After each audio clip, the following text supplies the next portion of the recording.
So Lumpen puts up bans Turkey. Skill plans bans Tibet. Oscar, aka is that that's Sodium bans Shoshone. I don't know how Miura had Shoshone yesterday. It's incredible. Ergo bans Inca. And two more bans. Go and skill planes. Can you ban, please? Gao ban Zulu. Go ban Zulu, okay. Skill planes ban Tibet. And skill planes ban Tibet. Okay. Dinka ban Babylon. Dinka bans Babylon. Right? We have the all. Yeah. And it's 1 coastal, 2 inlands, 3 picks. Seasonal bans are on. Okay, there I ran the draft. You guys didn't see it. Unlucky. Unlucky. I didn't have the correct fucking draft showing. Like I cannot paste there. So the drafting order is here. So Sodium picks first, which pick he wants, then Dinka. So Sodium picks player 4. Then Dinka.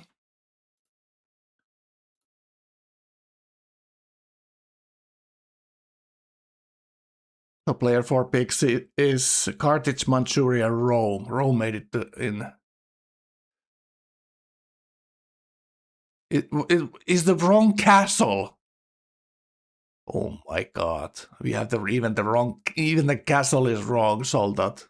Man. Alright, so Dinka pants. Oh, what did Dinka pick? Player 2.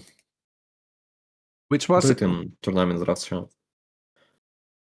Yeah, Dinka gets to pick which draft he chooses next. So Dinka picks player 2, okay. Next one is skill planes. So the player 2 draft is Indonesia, Burma, Greece.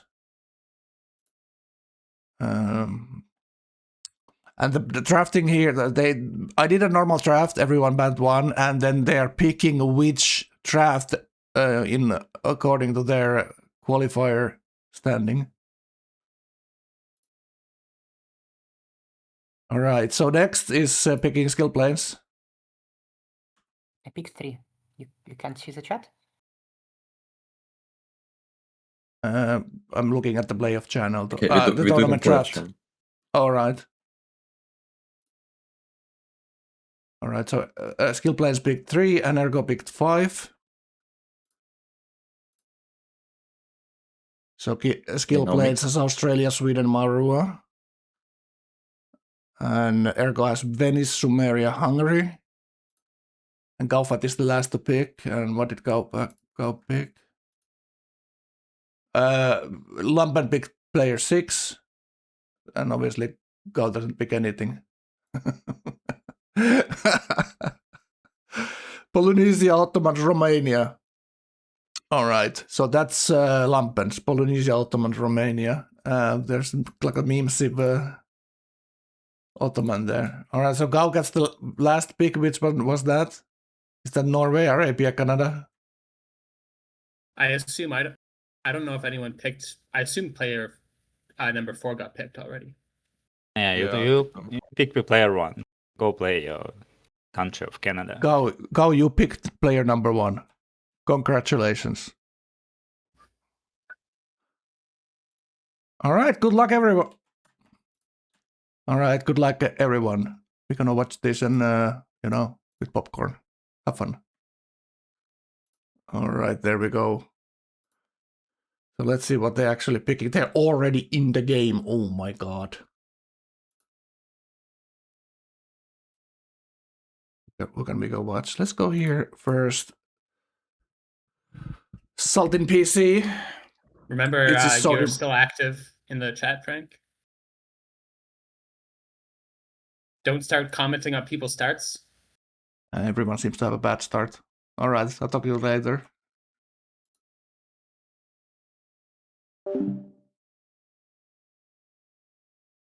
All right, so we're here.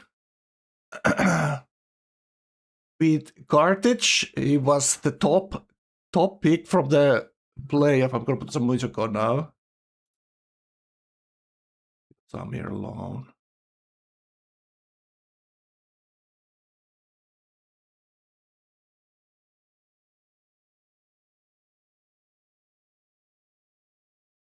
All right, there we go. Carthage, pretty okay start actually. River start, banana. So it's 3 granary resources: deer, wheat, coffee, a lumber, hardwood lumber on the hill. Oh, that's a good start. I most definitely rate this pretty high. 4 out of 5, I would say here. Pretty good. I think he's pretty happy with this. It's mostly land tiles, unlike my yesterday start, which is mostly water tiles. Hit my Denmark game. Yeah, that's true. That's true. His luxuries are 3rd ring. That is true. So he has to buy some tiles, and maybe he buys the hardwood and the grab is behind that. Or please look at Galfat. All right, let's take a look at Galfat.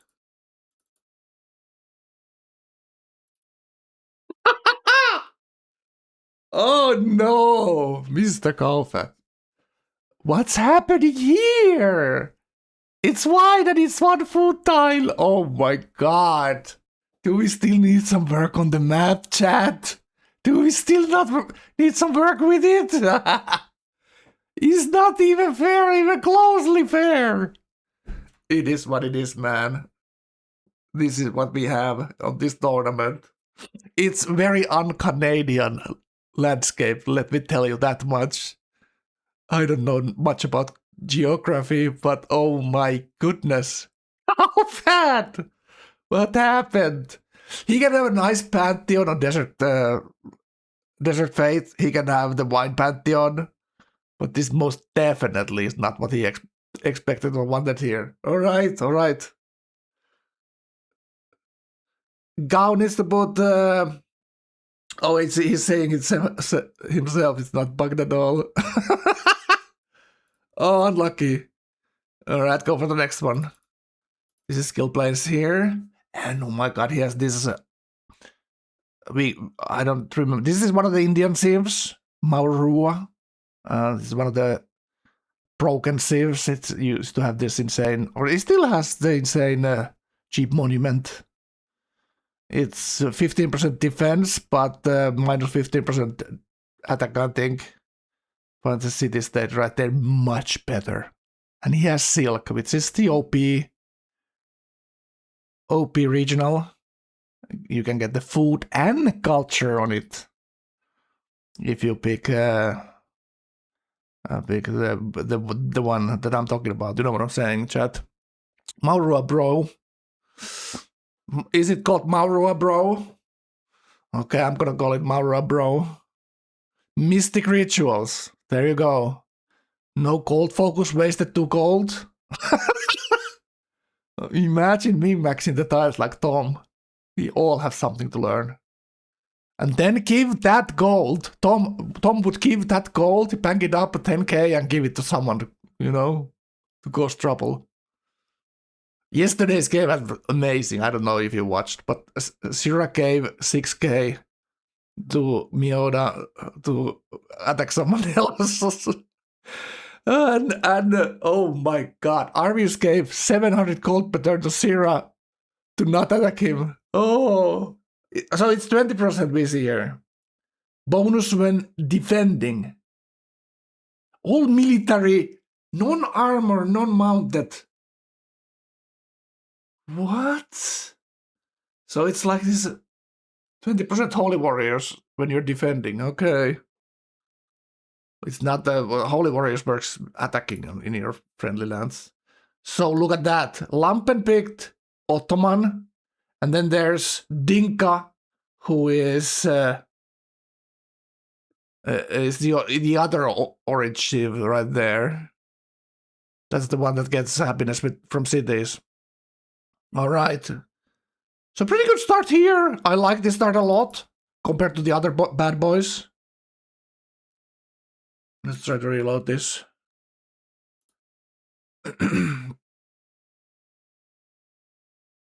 I got YouTube comment saying when I'm changing scenes, it's blurry. Oh god, someone was triggered because it's blurry when I'm changing scenes. Oh my god, what can I do, man? I just can never win. There's always something, it's blurry. It was blurry there, now I triggered that one person. Ooh, look at this land, oh my god. Erko will turtle down here so easily. Oh my god, this coastal fish start he has. We call coastal fish these days. It's what the cool kids do. How you doing, Pex? Big Smiler. How you guys doing, Sierra? Nice win yesterday. Good job. So we allow Sierra some shit talk on my channel because he won get to the final. You know, he has some he has some props. You can use some street cred now. All right, this is great. It's a freshwater two lakes. It's insanely difficult to attack into this land from north. Buys the iron there. Meets a city state. Even the city state is kind of blocking towards him. So who's behind the mountains there? The only annoying thing is his pearl is to the left. So he probably needs to keep his cities on this peninsula. He's so totally, completely and utterly isolated here. And it's gonna be smooth sailing. Excuse me, the pun. For 8 lakes. 8 lakes. Oh my! He's isolated by water on both sides. It's insane, man. The good thing about here is it kind of has food and production, and he can go for the Lake Wonder there in his gap. Really good. I'm liking Ergo start here. All right, go for the next one. He actually met Carthage, so we need to go. We actually saw the Carthage there early. All right, let's take a look at Lampen here. So Lampen is in the middle. Lampen's favorite spot. 4 pop, turn 10. Going for worker first. So Ottoman is one of these insanely crazy meme civs where your upgrade experience turns into fate when you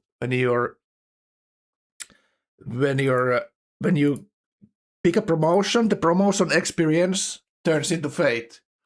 And it's an honor click there. Easy. Honor 0. Steals first worker. And starts shopping. It's probably not Archer here. It could be, but there's not super easy city states to kill. And below him is skill planes in the middle there. Average sector assault enforcer. I don't know what the name is. I don't know why people don't use the same names on the. It is what it is, man. I'm just old-fashioned, I guess. I'm not cool like these young people. Johnny, Benji, how you guys doing? Morena, Assault fan. Okay, did I get that wrong? Comment on my YouTube video when I release it. All my mistakes, okay? Achilles, how you doing? Achilles, how you doing, man? You never play Archer on this series. True. It's kind of bad, right? It's kind of bad. You build your units when you have barracks. So you start cracking that faith. True, but we like Lampen start here. He has the land to do the same thing as he did with that game with Zero. 5 cities. And again, spawning in the middle. And look at the resource density in his land. He has one of those Carthage grabs on the coast there too. Like this game will be the 1000 hammer game here again for Lampen. So now it might come down to the late game strategy that Lampen maybe use. You know, he loves to do the slamming and war and is excellent at it. But the late game, you know, decision making, which everyone struggles with because you're never had the perfect information. Maybe that's the thing. If he gets it right, he has the tools to win this from the start here. Excellent start for him. All right. So who didn't we see yet? Tinka.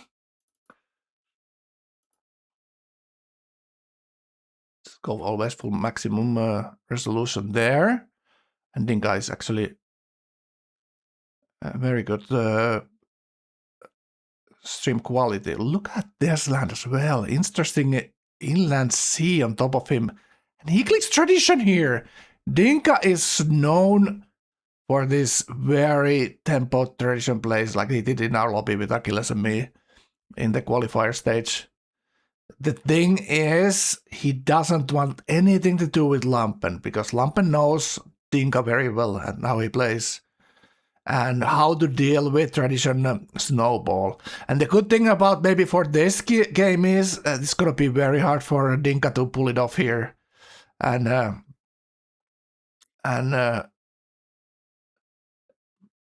because he doesn't have the isolation, let's say Ergo has.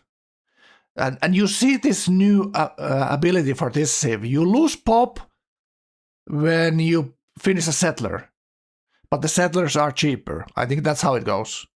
So you can put how many hammers is it? 4 Russian speakers and go, says chat. Okay. Barkas also casted yesterday, so after the game, go watch Barkas's VOD. He casted the game I played in.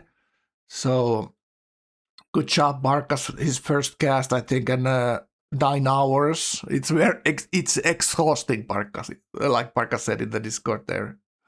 It's exhausting, man.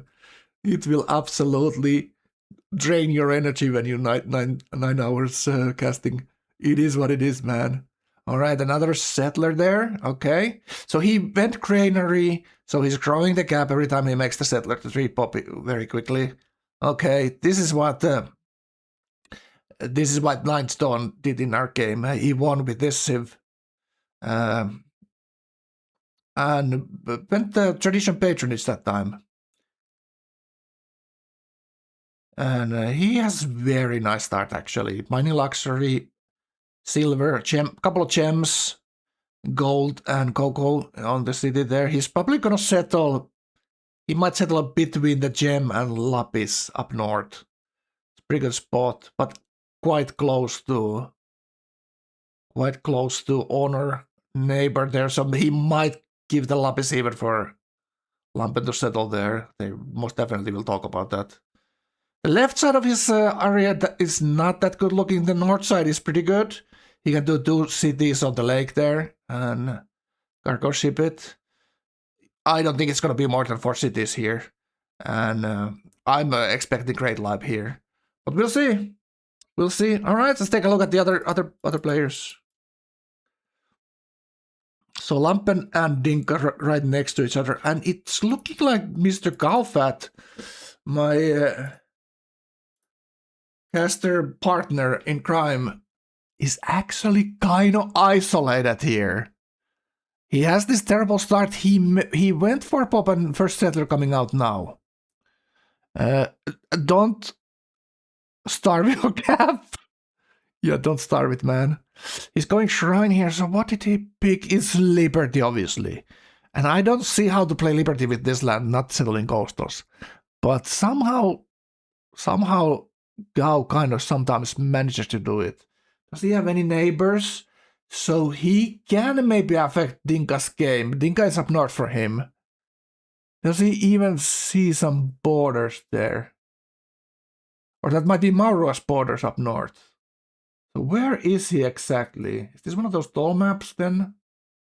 This might be one of those tall maps where there's 3 on top of each other. Yeah, most definitely I like this shrine. He did do that one settler. So where is he putting this settler here? He doesn't want to delay that Pantheon too much, but all the luxuries seem to be coastal ties. There's 2 copies of copper, salt, dyes, obsidian on the other side of the on the water there, on the right side.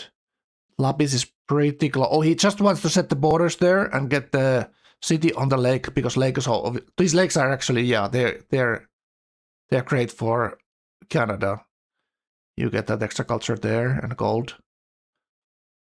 Also, you get extra gold on camps. So Canada is kind of these sleeper civs.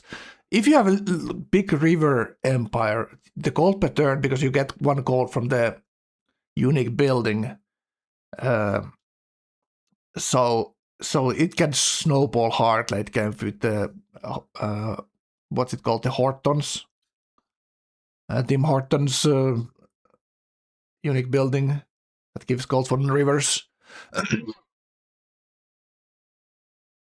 Lake Pantheon on Canada, he does have Oasis as well in his cap and another lake on the left. It's doable here. It's doable here. Yep, most definitely it's doable. Let's see how he does though. He's going Shrine early and rushing the lake, so I'm thinking he might even go for that. Might even be first religion for him. If there's no party player. Okay, let's go Carthage.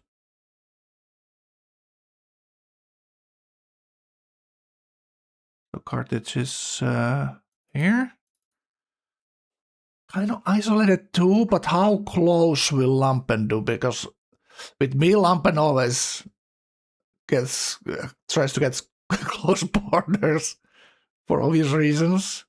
And this is Liberty with inland settles, and he is going for that Lake Wick.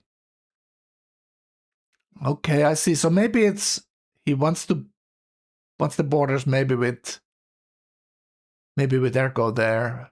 They probably are not gonna fight here, but they're not that far, so maybe they good. Maybe they good later. But I like the Liberty here. Let's see what kind of land does he has. Rubber there. And the city state he's stealing for, he could potentially kill. It's Coconut there. Annoyingly, these two city states kind of block him in or border him. So, you know, he could do something with those later.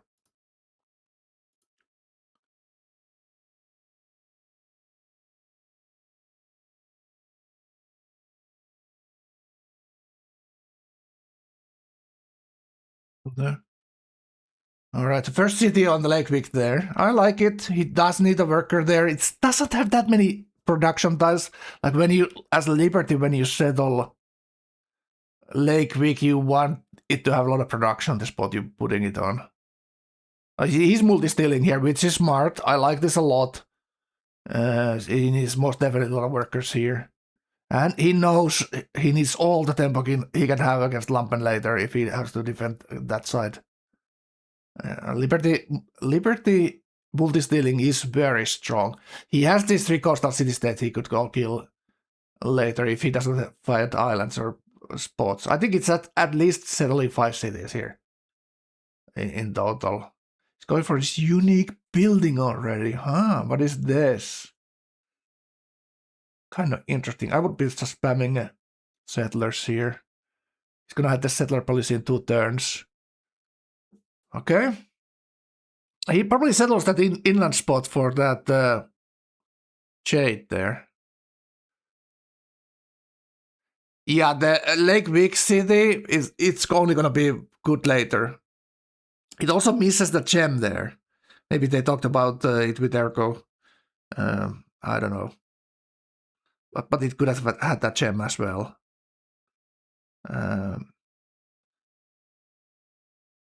Yeah, he most definitely might have some problems with Lampen later. All right. I kind of want to see the Marua now. So Marua settled onto the left, behind the river. Okay, defensive city, the Sarnat there. I don't know if anything is defensive against the Ottomans if you go for the full build. He happens to actually have the land right next to Ergo here. So Ergo is on his right side. And he has all his land down south. I'm thinking Liberty here. Are you guys agreeing with me? He doesn't have the strat panel on, unfortunately. Should I tell them?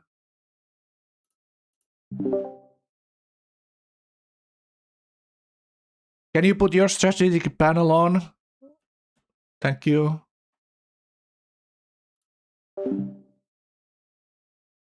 Yeah, there is a Liberty too. Okay. Like it a lot. That's the Fort City already going down.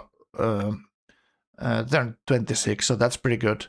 So he's stealing for Lima, and then there's the coffee and silk spot near the Wonder. That's so nice having that Fantano youth down south. And we see Mount Fuji above him. That's something most definitely Lampert would like to have extra faith on. Ottoman, very nice.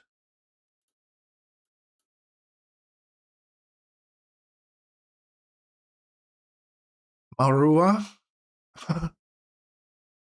Yeah, Liberty, Hate Culture.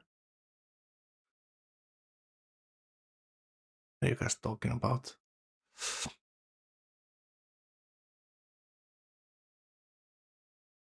Yeah, it's a lot of culture because he's already built those monuments so quickly. Yeah, I love this Civ. It's great. It's great fun. Always strong games. But he's a little bit maybe settling differently than I would here. He can still put at least 3 cities down, if I'm seeing correctly. One on the coffee, one on near the copper, and one down south. Probably doesn't want to go coast, ergo being there. So close. But yeah, really good looking game for him. This is good Liberty Lamp. Both of the guys middle, kind of high rolled there, middle land. And both of them, like, look at this. He's isolated from both sides with this ocean being so fractal. That there's this ocean base, both sides of him, his land on the right and the left. So very comfortable spot. He kind of only has one neighbor here at the moment, so... And he has the defensive sieve as well against the Ottoman. Okay, maybe he has a good chance here, chat. Alright. Now settling a couple of cities there. Lampert most definitely, how he played the tournaments recently, is one of the favorites here. Also settled. He's on 4 cities now, farming 2 camps. Very strong. So he built archers for the camps and he's stealing everywhere he can. Alright. Okay, chopping Bursa. So this is going to be some kind of honor piety. And you will have plenty of piety and Fate Pantheon here. Earth Mother on the... so it's on the mines. And iron gives you 1. So iron gives you 2. So it's 3 Fate on iron mine. Yeah, a lot of tempo here, a lot of workers already, a lot of improved tiles. And no problems whatsoever. Yep, he settled that Lapis, so they most definitely talked about it with the Lampen there. First game that Lampen played was it was that lobby with 12G and Syrah. And they kind of were in this Mexican standoff in the late game after 12G was dead with Syrah. They kind of hesitated to kill Raccoon. Either of them didn't want to commit too much on killing the Raccoon, and Raccoon went to space with the last city. It was a nail biter. It was one of the great games on this tournament. Yeah, Holy Warriors houses. I could see that happening. I could most definitely see that happening. For the extra culture there. It's just that the houses needs a lot of faith, so if you want to buy units,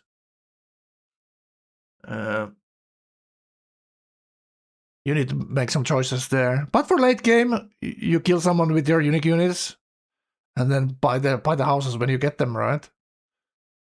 So there's all kinds of ways you could play that. Honor Ottomans. Well, it's a mining regional. We'll give him religion here early.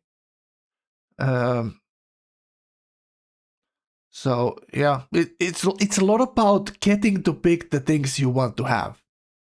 So if you have your religion fast, more likely you get the things you want. So I don't blame him doing that. Maybe one of the barracks things or could be for the tempo. Barracks Pantheon for tempo could be better. But looking like this, he already has, like, this is gonna be insane. Like, if he kills the city-states here on the coast. The big negative with this is the city-states are all coastal. So it's more likely for him to kill a player here than kill all the coastals next to Carthage here, or kill Carthage and the coastals. You know, that's obviously an option too. He has a lot of options here, which is great for Honor, being Honor. All right. Quick look at how Ergo did here. So Ergo, I'm expecting tradition. Yep, he's excellent tradition player. He knows exactly how to go to late game with the tradition. He doesn't play that many FFAs these days, but always in the tournament. He seems to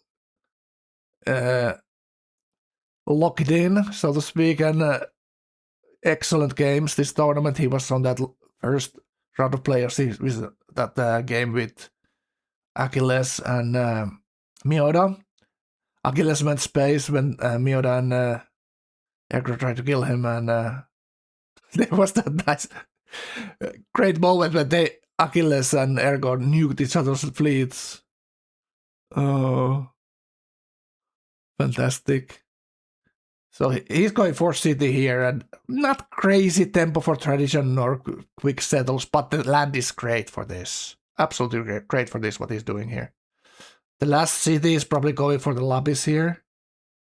And on the pearl spot on the right side. Pearls with God of the Sea, so it's a lot of fate there. So he will be low hammers, a lot of growth.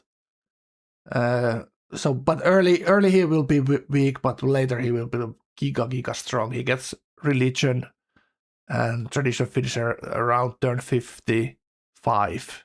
That's when you get your religion and threat 5 without any, if you don't even need any wonders for that. So turn 55-ish.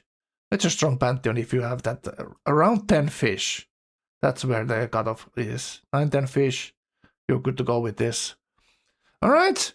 And it looks like Carthage settled another Liberty City, and it's on the river, kind of flat city though. He has 2 flat cities towards the Ottomans. So not the safest option, but what can he... How could he change that? I think he has to settle though. He's actually looking at the gem spot there.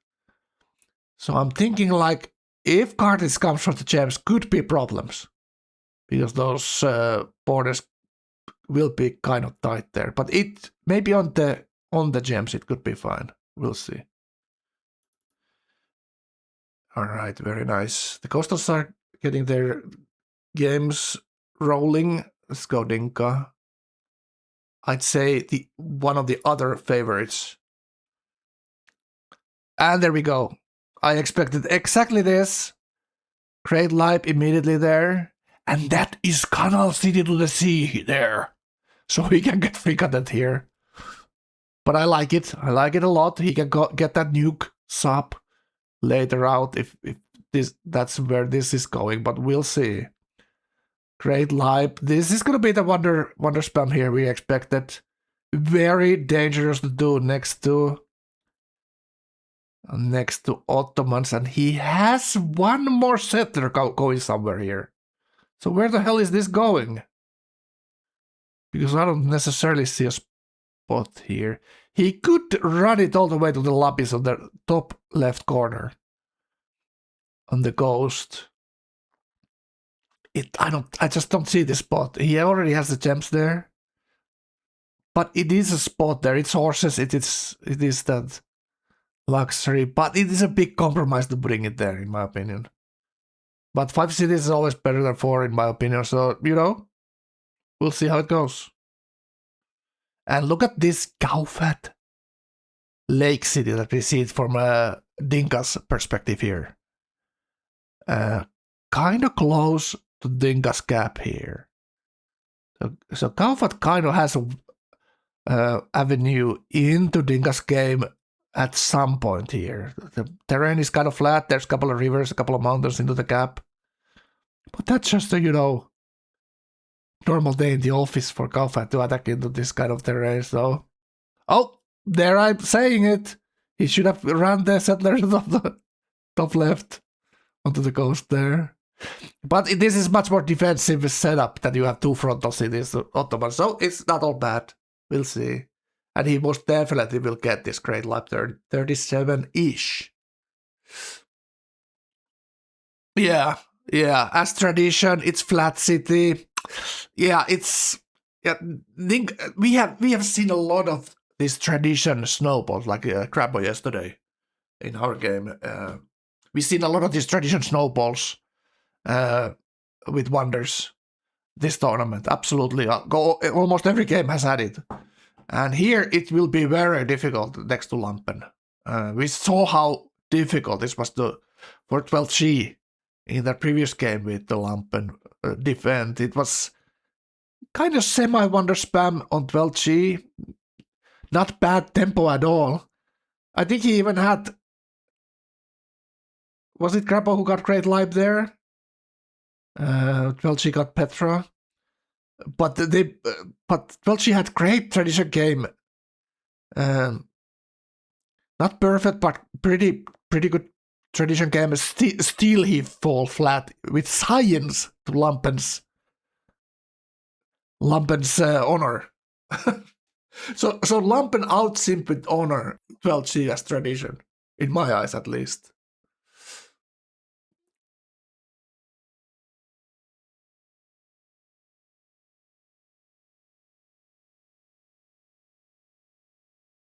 It is tradition there. It is tradition. We know that already. Let's say tradition 3. All right. And then Gaufat here. Settling one coastal. Okay. So he doesn't have a coastal neighbor. There's a Liberty player to his right who didn't settle coastal. So it's fine to put 1 or 2 cities on the coast, I think. And look at the lakes. He did go for the lake pantheon. So it's 3 food, 2 gold, 2 culture, and 2 fate on the lake tiles. Oh my god. It's like a temple monument. And then some gold for the kind of thing there. So it's excellent. Okay. So how many lakes it's going to be total? And then he has this oasis in his gap. Almost get his settler stolen by barbs. Okay, so this is 5 cities. This is going to be 7th city on the copper or near the copper. And then the one on the copper on the left there. Okay, so 7 cities, I think. All right. So Galfat is most definitely gaming here, and the culture pattern 21. He needs to trade out the copper there for the happiness. He has copper in his cap too. So how many copper? It's 3 copper for him. Then he's gonna get the dice up. 4 copper. There's one on the bottom city at Montreal there. And all the cities are growing as well. So pretty nice start for Galfat here. Liking it a lot. And somewhat semi-isolated as well. So he can do... This is a good spot for all kinds of win guns. And with Canada, he's gonna have that late game gold pattern with a little bit of rivers as well here.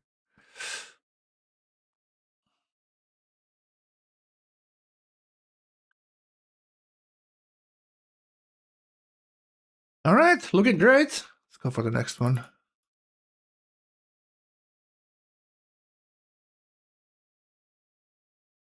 The guy in the middle here is almost dead center of the map. When you look at the minimap there, he's on 5 cities now.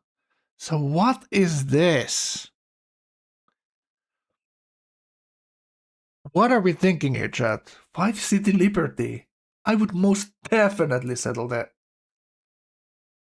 for the coffee there somehow. But he settled Mahutra so that he's blocked. Maybe he just wants the Stonehenge and then settles 1 or 2 cities more. Because this seems very conservative in my mind. Yeah, I think 2 more spots. One for the coffee down south and another one on the coffee on the Santo Domingo there. But he is happy he's set up there. Lampen didn't want to settle that Carthage crab there, which I thought he obviously might. And he did pick the culture and food on silk here. Very nice pantheon. I love that. 24 culture now. Gonna 2 turns into Liberty 4. And he has a quest for dice from Mr. Kaufat. Would have that soon there. On the CS, and 11 turns on the natural golden age here. So this might get him the natural golden age here because of and look at the borders, by the way, here. He put another city up north from his cap, and now he has pretty damn close borders with Lampen here. So Lampen might go, because of the close borders, or the connection to everyone, tic-tac-toe here. And he built a settler in the expand, chat. Oh my god. So he's going for this copper spot here. Okay, so we're gonna get a couple of more cities then. Or at least one. Yeah. Maybe one more in the other expand. Yeah, maybe. It's just that Sarnat seemed to have that jungle chops there. So it's very comfortable to make it there. He's kept his nation happy here. And he's been growing all the time, so that's kudos to him.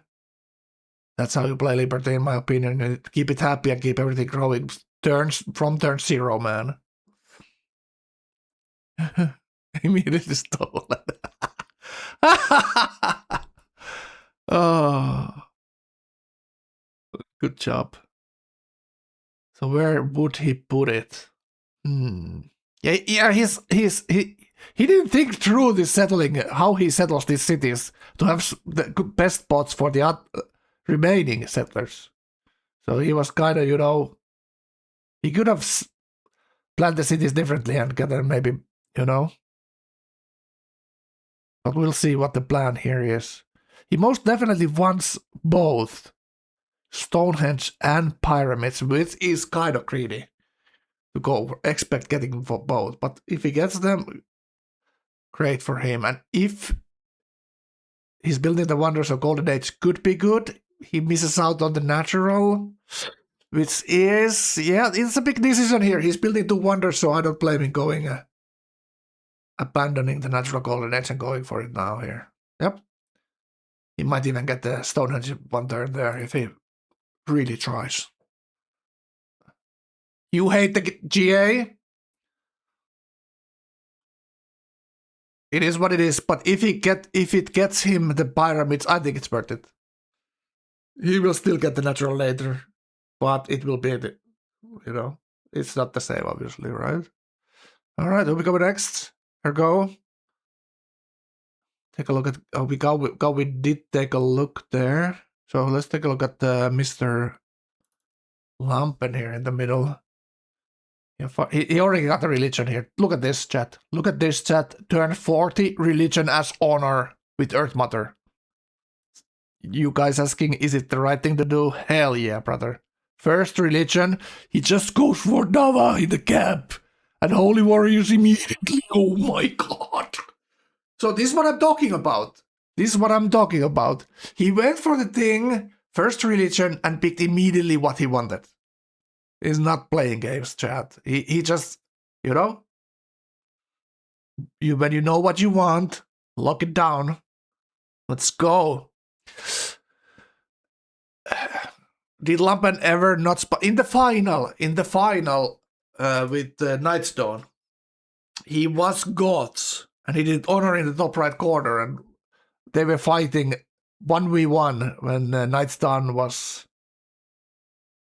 Is this tournament 6? Tournament 7?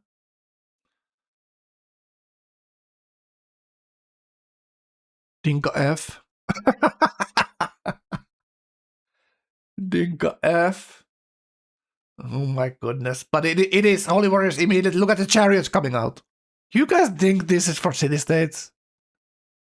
Do you think? Hell no, brother. Hell no, brother. Yep. Okay, things are heating up immediately. Immediately. I love it. It's excellent. Fantastic. It's fantastic, chat. If you ask me, it's immediately hitting up here. This is not like the other games at all, okay? Carthage here. Ooh, could the target be here? What are we thinking, chat? Is he taking out the fish? Is he going for the fish immediately now? Like he failed killing Raccoon in the first game, and now he might go immediately here with chariots. Oh my god. Wouldn't that be the kick-off play? Dinka is not going anywhere, but this fish will swim away. You can't stop this 1v1. Yeah, it's almost impossible. There are some civs that if you rush, let's say Rome, if you go straight Great Lipe into legions, very hard to chariot that. You know what I'm saying? Very hard to pull chariots, even with this. But it's still incredibly difficult. It's turn 40, religion, holy warriors, honor, farming 2 camps. So there will be upgrade gold too. Let's actually take a look at that. There goes on. Yeah, he's bleeding. The only thing here is like he's bleeding a little bit of gold. But the roads come up, so that will stop it. Look at this. Composites next turn. He could do gold upgrades. If this was like the perfect world, chat. That's what I'm talking about now.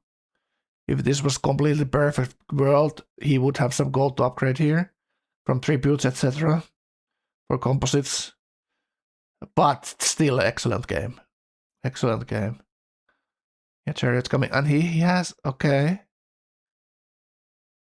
Yeah, it might be Dinka here. We'll see. So how many cities? It's 5 cities. Okay. We can look at Dinka now.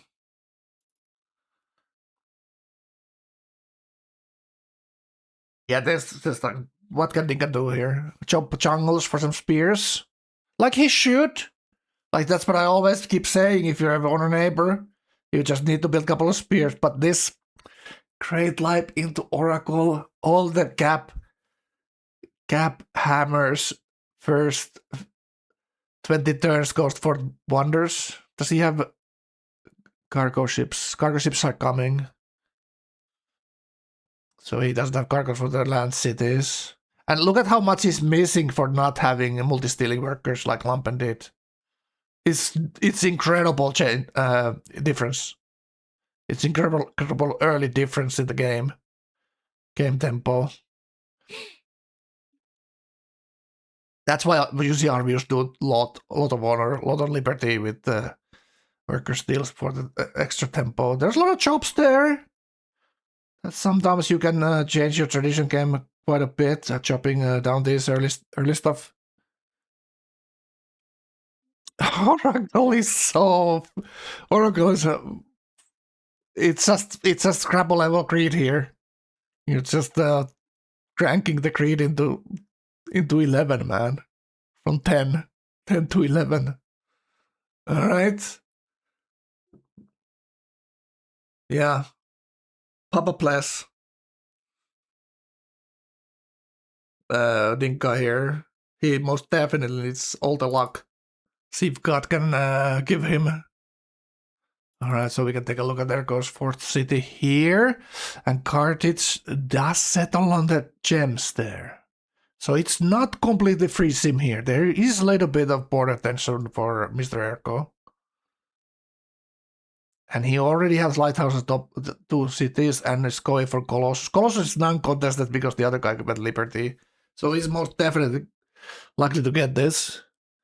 Going riding next. Yeah, there's no problems here for Erko. No problems. Fantastic cities. A lot of fish. A lot of food for growth.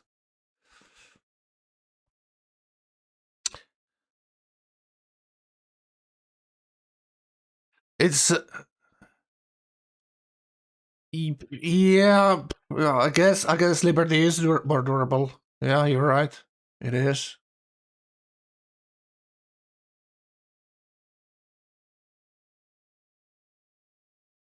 And going philosophy. So it's just I don't know why he's going philosophy. Is it going medieval here straight? Is that what he's thinking? It was a little bit too early to go free worker for him there. And a little bit too early to go NC. But he did go ironworking already for Colossus, so okay, it should be fine. He's just gonna crank these lighthouses into libraries here, just a push.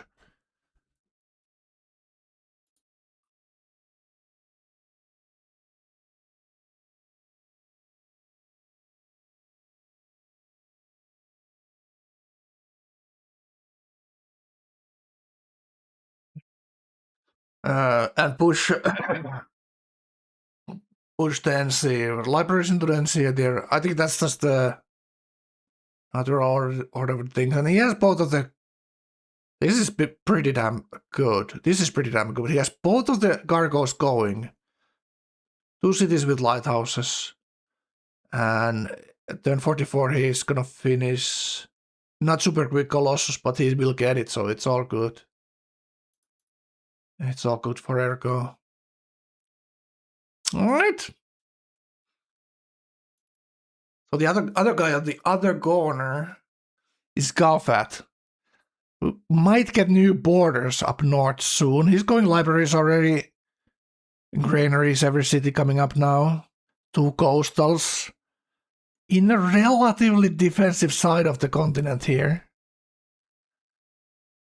Ergo is across the ocean to the left, but not close, I don't think. And Ergo's cap is on the wrong side of the coast as well there, so maybe like super late if Galfat is going space or some other week he gets raided here. But his setup is great. And he has a venue to Dinka and skill plays in the middle here if he wants to do some kind of domination here. I doubt it, but he might. If it was a normal game, he probably would. Yeah, great looking Liberty for Galfat. Not optimal lands necessarily, but the setup here is great.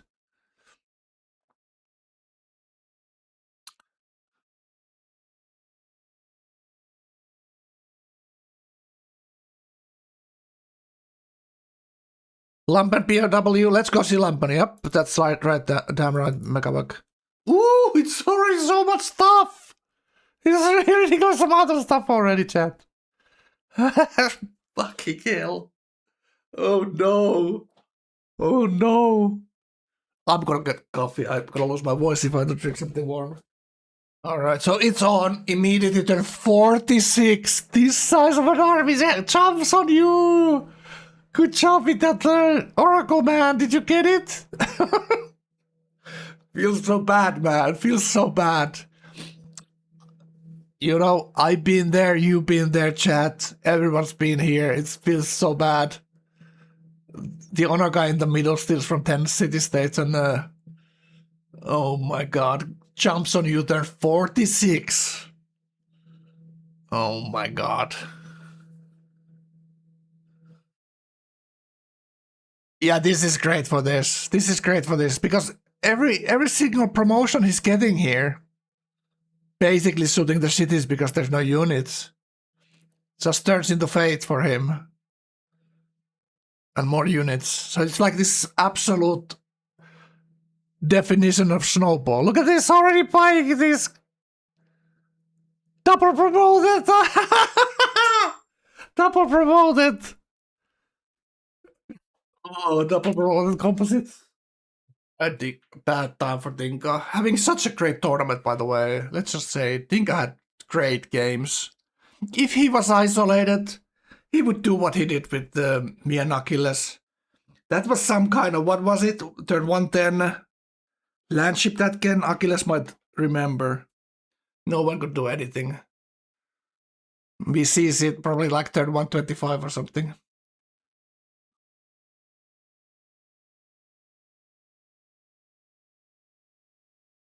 First city goes down.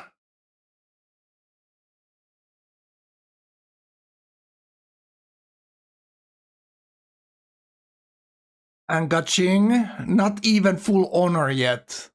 So we got honor finisher here pre-turn 50 with all these skills.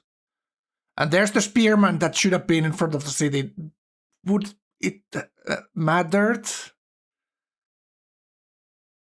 Maybe not. Maybe he needed like 5 spears to stop this. Oh my god.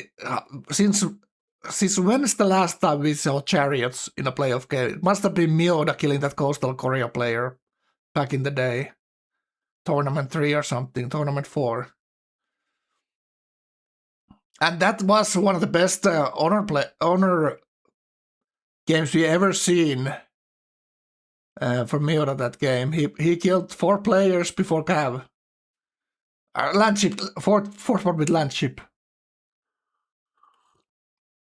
So he killed a player with every timing, basically. It's incredible.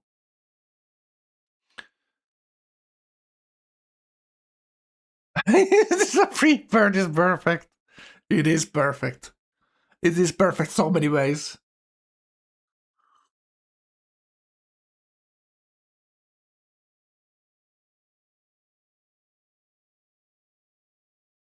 He's still gonna lose this spear here, no matter what. And those are very soft, those chariots against spearmen. You just need to have them, you know, basically. That's how you defend chariots.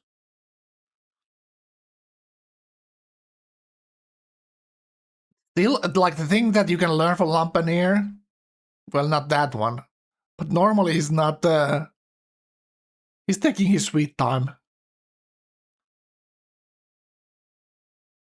So what are the chances he fails? What do you guys think? Is there still chances? 0 chances, comes Appleseed straight up saying.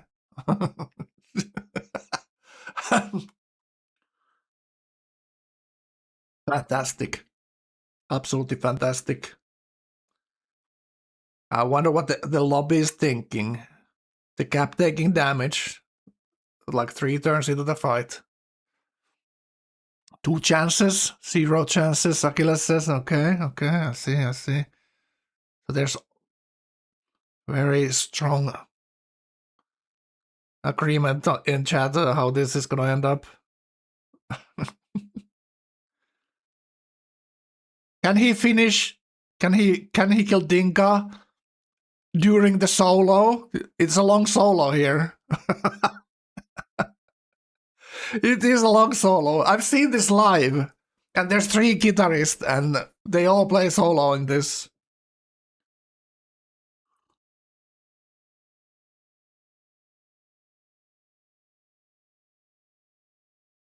Yeah, I've seen Leader Skinner twice, I think.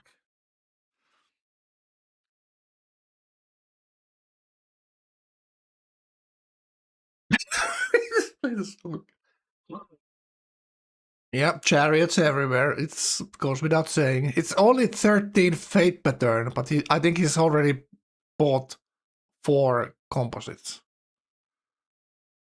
from the upgrade XP.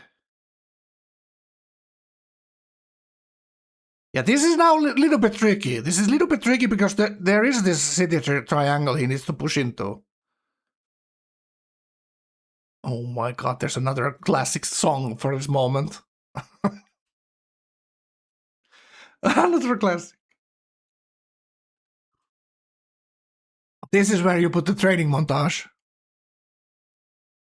Except the training's all done, man.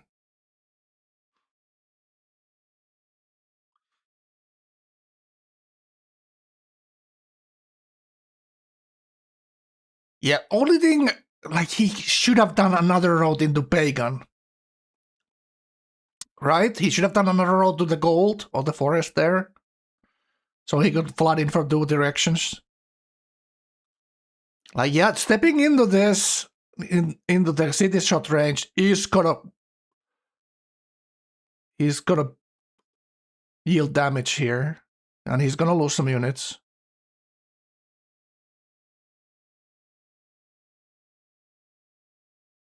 so many times it happens too fast. Exactly what happened here. Way too fast.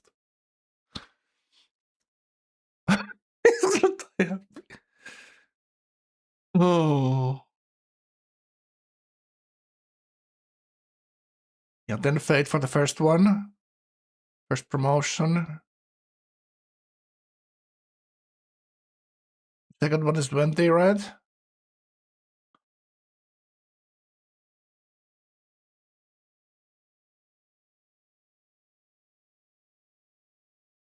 Okay, looking perfect. Let's take a look at the Dinga's side.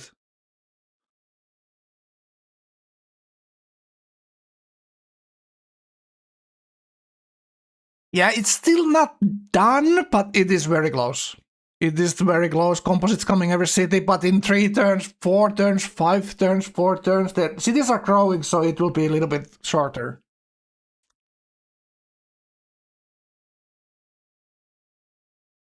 But he needed to be conservative here. He needed to build those units. Like, who doesn't know how Lampen plays? Like, who doesn't? He needed to have scouts there. He needed to see this road getting started to build. When he sees the road starting to get built, he starts building units, obviously. So if you have this early warning system, you have chances and you make it expensive. So you making it expensive to attack gives you some leverage to negotiate. Like, look at this push on the second city now. Oof. And now the young one is surrounded. Lampen just continue this into Golfat. Oh my god. What's gonna happen? She's just gonna kill the world with composites. That would be great.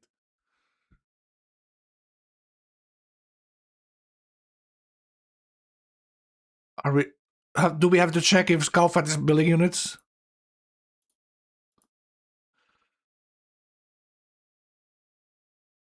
Yeah, there is, like, Toronto has choke points. Like, Golfat thought about this spot already. There's one tile choke point into the city. Mountains on the right. So that is defensive. But I guess the city can get shot down easily. But if you have defenses in front of it, it's very hard to push in. You need, from Toronto, you need to sock in the city capture somehow there. But we are a little bit stepping ahead of ourselves here. Here, late game politics. Okay, vote on chat if you like yesterday's politics on Arvius's game. I'm not gonna say any names, but let's say you like the politics, press 1. If you rather turn the chat, turn the Discord off, press 2. Press 2 if you didn't like. Press 1 if you liked. Because I liked it. I liked it a lot. I have to say it. I enjoyed that. Because that's the players, like, pushing it to the limit. Playing the game, etc. It is a little bit too much sometimes, I have to be honest. BTC couldn't handle it. Okay, I see. I can see both sides there, so, you know. It's just what you like, man. Oh, he didn't finish the Oracle there, we can see. Going engineering. Yeah, Pagan goes down in 2 turns here. Easy. Yeah, there's no way Dinka can kill that capture unit there. On the hill. And Cap's going down to... So he's dead in a couple of turns. Wow. So war between Golfat and skill planes. Okay, this seems to be kind of done. There's only one archer left. So quick look at the others. So Carthage could be the other victim on this. Or it could go, like, he should obviously tax. Bring the units at least someone's border if he's gonna war them or not. To force people building units. You know, real politics, that's the word of the day, man. Powerful rule the world. And dictate who owns Greenland, etc.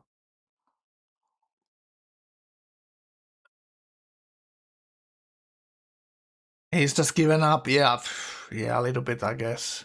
Look at their cost cities! 8 pop, 9 pop. And what is happening in here? 60 Liberty into composites, chat. What is happening? Okay, so he kind of needs that army anyway. He has Lumpen as his neighbor, but what is happening, man? Is the fish fighting the fish here? And yep, Liberty Engineer for Petra, for Mr. Gaufat there.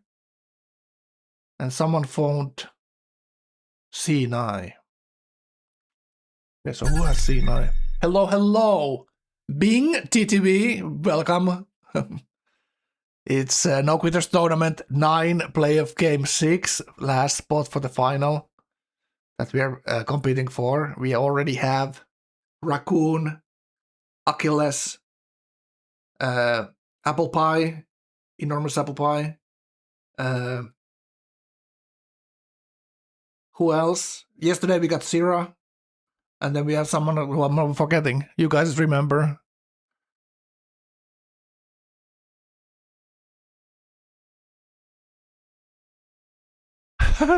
You want to make a bingo card for the finals? Well, I think Megaback has all the rights to the bingo card monopoly, you know what I'm saying? It's time to make a prediction! Is it too late to make a prediction? What's happening? Did someone start the prediction?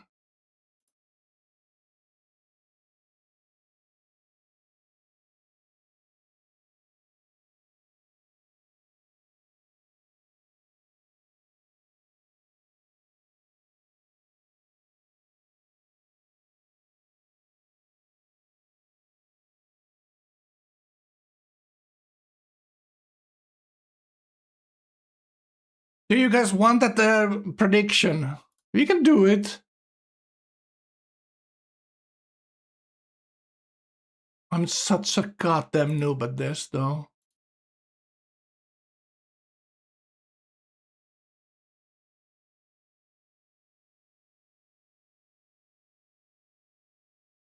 All right, I'm gonna do it.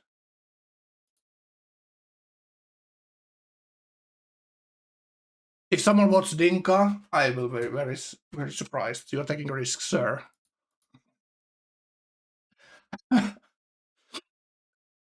Oh, you're taking maybe too many risks with your life. Maybe you have a gambling addiction or something. A risk addiction.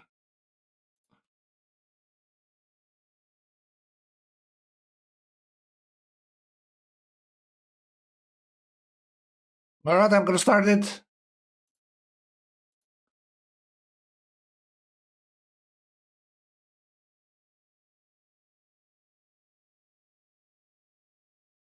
Okay, there you go.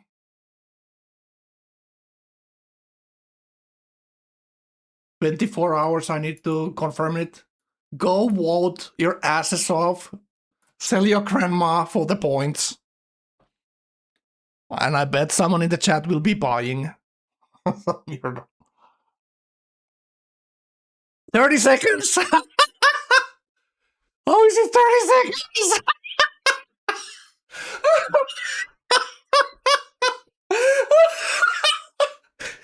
Oh, fucking hell. Ah! Who won? Who won? Oh my god. How was it? Oh, how was it only 30 seconds? Tinka got 85%.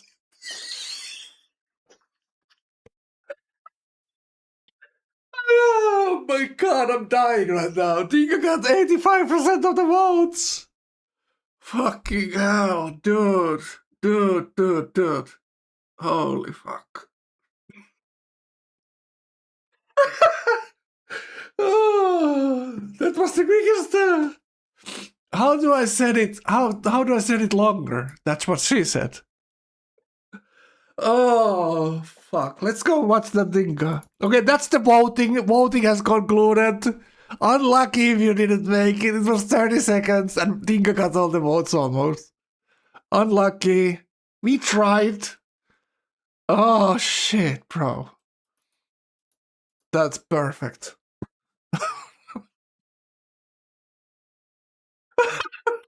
Outfit got 4%. Lampe got 11%, and no one else got anything, man. No one else got anything. Khan, how you doing, man? We just made the vote there. And oh my god. The player who won the vote, 85% of the votes, is already out of the game. Phew. That's gambling, man. That's the biggest rush I've ever gotten from gambling. Let's be honest.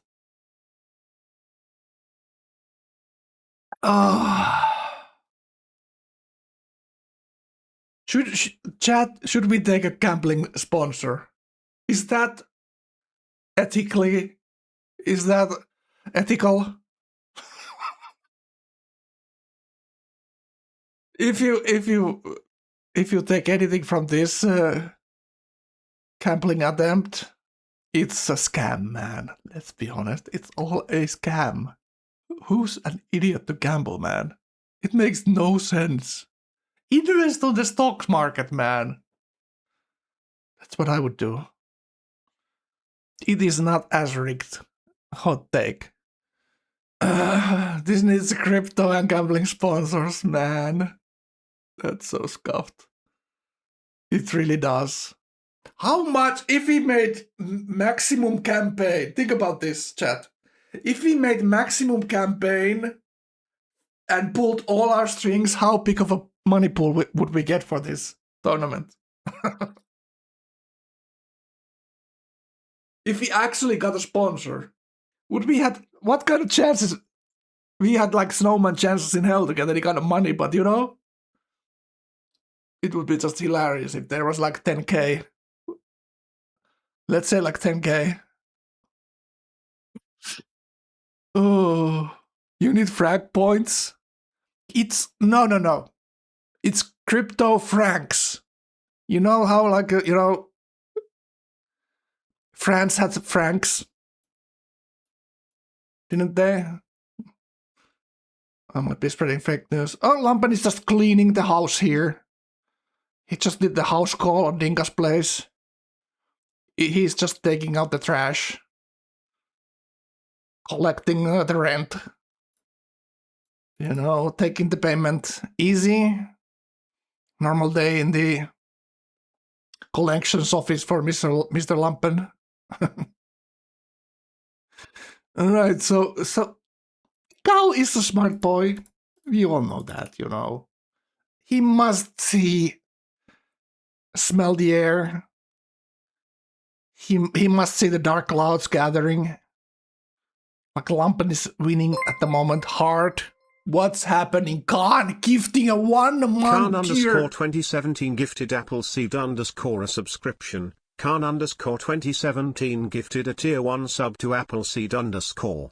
They have given 4 gift subs in the channel.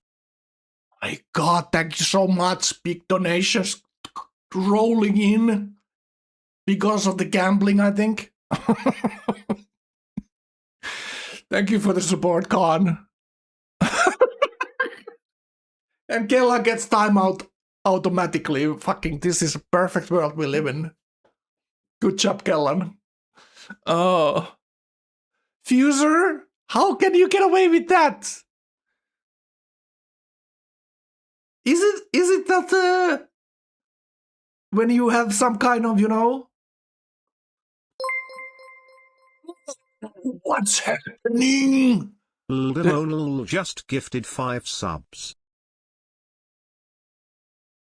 Demon is coming in hot with 5 gifted subs. Thank Mr. Demon for the tier 1 sub. Thank you so much.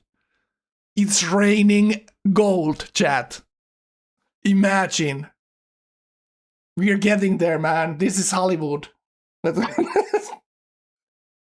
Let's go. Level 2. What is this? Oh, God. It's hype train, chat. It's level 2 hype train. Have you ever seen this on my channel? What is happening, Khan? Khan _ 2017 gifted Lildamonal a subscription. Khan underscore 2017 gifted a tier 1 sub to Ldemone lol. They have given 5 gift subs in the channel. It's Khan and Demon. You know, there's some god voice. Do I have accidentally put this on? I guess I have some point. So there's this reader reading out the subs, which is nice. Thank you so much. Thank you so much for the support, boys. And you're the gifter number 2. You're gifting number 2. God, good job. Demon number 1, good job. W Con, W. All right. Thank you so much. Hype train is dying. It is what it is, man. It's all good. It's been an excellent tournament so far, hasn't it? Like the little bit of prize pool that we have, it just completely changed how, like, it went to the next level. Let's just be honest. Like, the top 20 players all played 5 games, which was a huge thing, huge difference to any other tournament. So everyone wanted to play their games. So we saw actually how good people are, and people are pretty good. And we saw more games. We saw better games in playoff and in qualis because all the top players were playing, actually. It's been great. Except Ergo, who played 2 wins out of 2. Yeah, this is Ergo's this is Ergo's only 4th game in the tournament. Only loss was the first playoff game he had. All right, let's go for the next one. Let's go, skill planes. So he's the next one. Seeing the eyeballs of the tiger here, which is Lampen. They are kind of close. But are they close enough for attack? And I think, if I see correctly, that Coco tile is... Yeah, he bought it. Okay, I like that. I like that he bought it. And didn't give it to Lampen there. That is still choke pointy way into his lands up north, but it's not undoable. He's building markets and libraries. All right, libraries coming up. And he ended up 7 cities. So he settled. Did he get pyramid as well? Let me see. So he didn't pyramid, but he went for mausoleum and got that one. So he got Stonehenge and mausoleum. Oh, that's an old command. Let's update the command now. Oh, I'm feeling bad. Let's update it.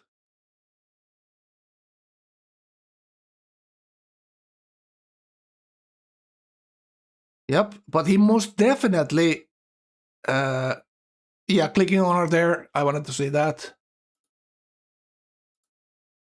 I think that's he obviously has to fight here. Like they are heading over. What is that? What is that? He got faith and the gold and science from spreading his religion, chat.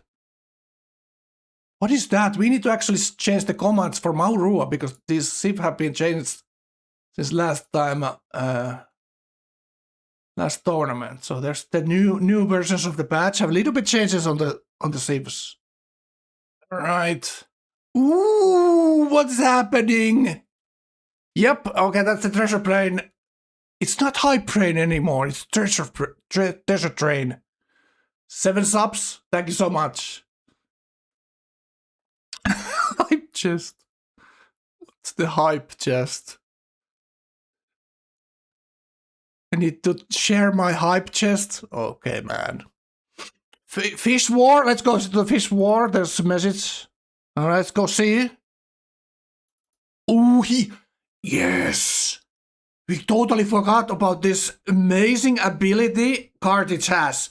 He can jump over the mountains and use his unique unit with his excellent horseman replacement. It's 14 strength, right? 14 strength horseman. that doesn't need horses, I think. Oh my god, this is such an insane thing to do because the other guy has already swordman there. Which is a 14 strength as well, I think. And there are melee units in front of the city, so Ergo has a lot of tempo there. A lot of growth, so it's gonna be like 10 pop cities that he's gonna be fighting here. So already 2 early game wars here in this. And he's attacking into this incredible snaky river system here. Just spamming units. Oh my god. This game could be decided early. Well, good thing about this is that Lampen had the kill as honor, so he will flip those cities like no one's business and have like almost probably 100 hammers more than the other 2 Liberty players. Oh my god, I love how he has the composites behind the city already here. Look at that. Yeah, he can jump over the mountain here. Killing the scout, very important. Can Ergo kill the elephant there? And it does have the feared elephants, right? It has the feared elephant, so does it?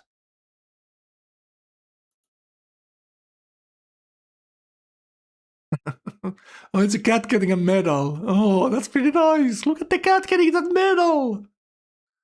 Oh my god, that's nice.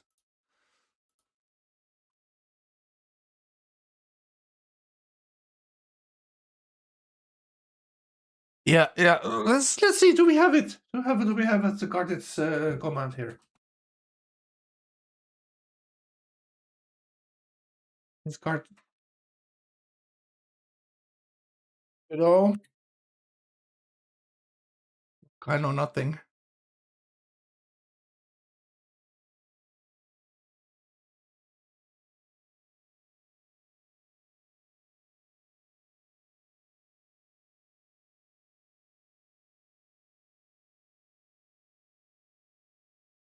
Card. It's with E. Okay, there it is. 14 strength, feared elephants, and Hannibal's charge. What the hell is that? What is Hannibal's charge? Sounds epic. These commands are super out of date. Tie Ruler, aren't you responsible?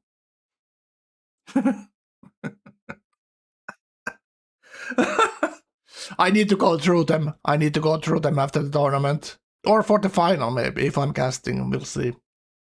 I need to go through them. It's embarrassing that they're not correct. Cart's command is correct, though, I think. Yep. Yeah, it's the lighthouse with food. Yep. Cart's like super crazy good. We've seen a lot of Cart's this tournament. Arius played the great game yesterday, but everyone was having pretty good games in that. And everyone in the Arvius lobby, everyone has crazy good civs as well. Miura even got Shoshone in that game, which is crazy that it got through the draft.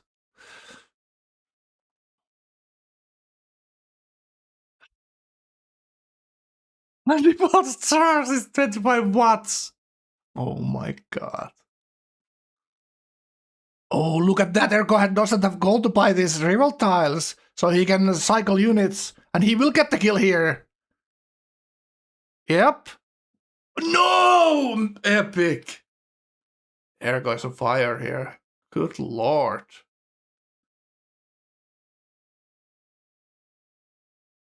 Ergo got the swap there like a gigachat he is.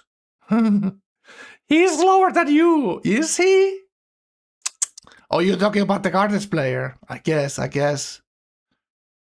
that might be true. Chat, I haven't seen how fast you are. Only how fast your mom is. Kappa. Alright, so catapult's coming. It's just a unit spam here. He could have used like Liberty Engineer Terracotta is kind of clutch on this. Oh, he gets a tribute from the CS. Yep. He could have rode it through the CS Rather threw Khufu into Ergo's expand if he just knew what the expand is. I guess he sees the borders there. So he's kind of attacking the more difficult city to take, maybe. Zero has the spacebar hotkey set up. It's over, chat. There's no stopping Zero. He figured out the hotkeys, man.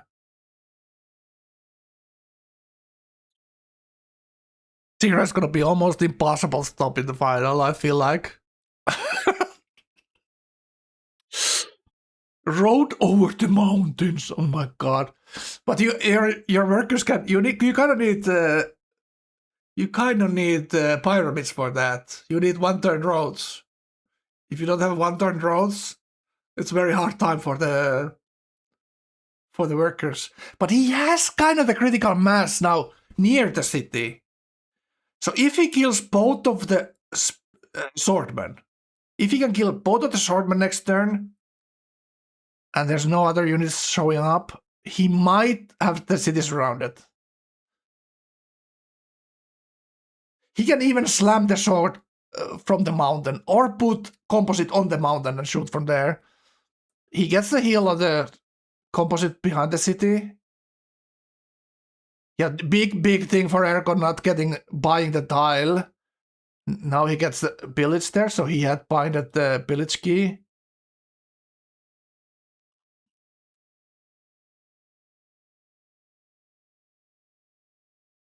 Do I think of anything except Sarah? I think about your mom, Benji. Oh god, that's such an easy low-hanging fruit. If you guys ask some silly question, I might give you a silly answer, okay? That's just... Oh, not me? Okay. Okay, well, I answered the wrong question with the wrong answer.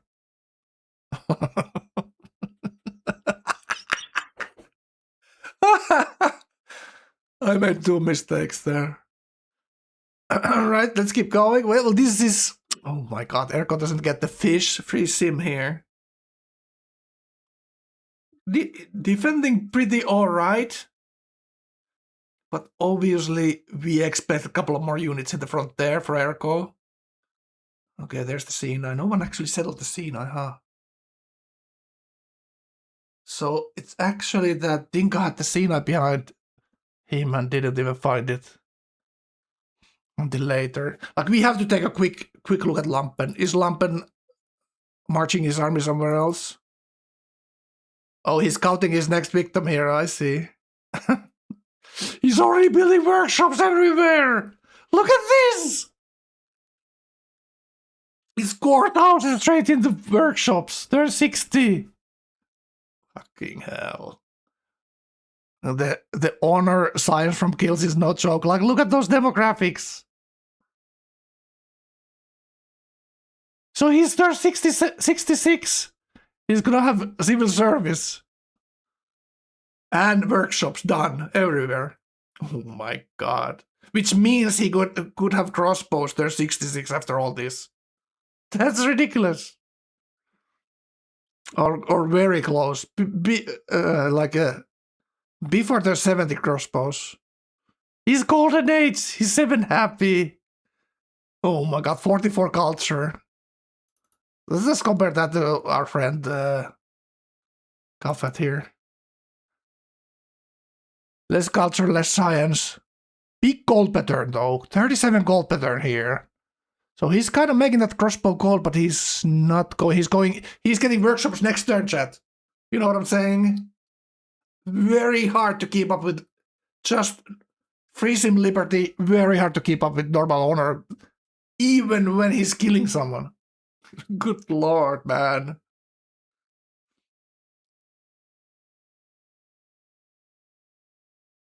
Free happiness, 80 science. The science is pretty equal, science per turn, but yeah, he should have a couple of more units there in front. Even Lampen taxing one city off him is almost putting him like a death spiral here. Yeah.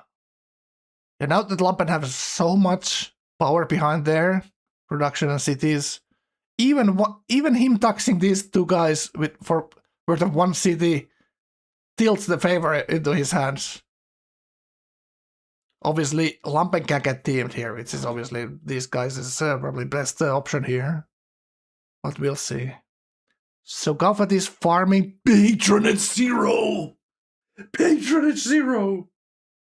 So he's sending his cargoes out for gold. Oof. We'll see. That is a thing you can do with Canada, which is his homeland. So let's see. That is interesting. Interesting change there. So planes. Quick look at here. Let's go back to the war. A little bit less science. 13 faith. Church property, religious community. All right, mystic rituals. Making less culture and less science than... and he's going to hit this golden age here. You see the natural in 11. And he's going civil service. So did he go? Yeah, he probably has workshops. He's building aqueducts on NC in 5. Pretty good timing on NC there. Okay, let's go back to the fight. Here we see it. Ergo, he's still defending. The city is now surrounded.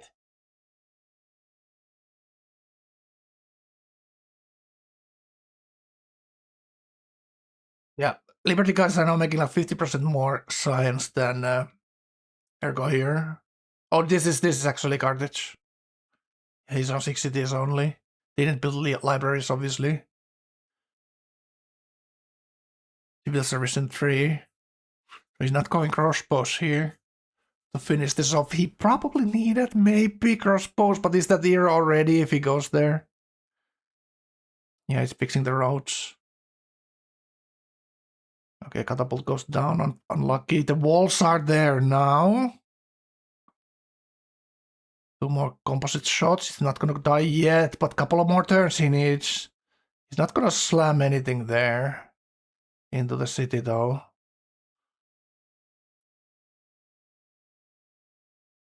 Yeah, this is like costing him time. It's probably 1 turning spears now in his gap for Ergo. Let's take a look at Ergo's size here.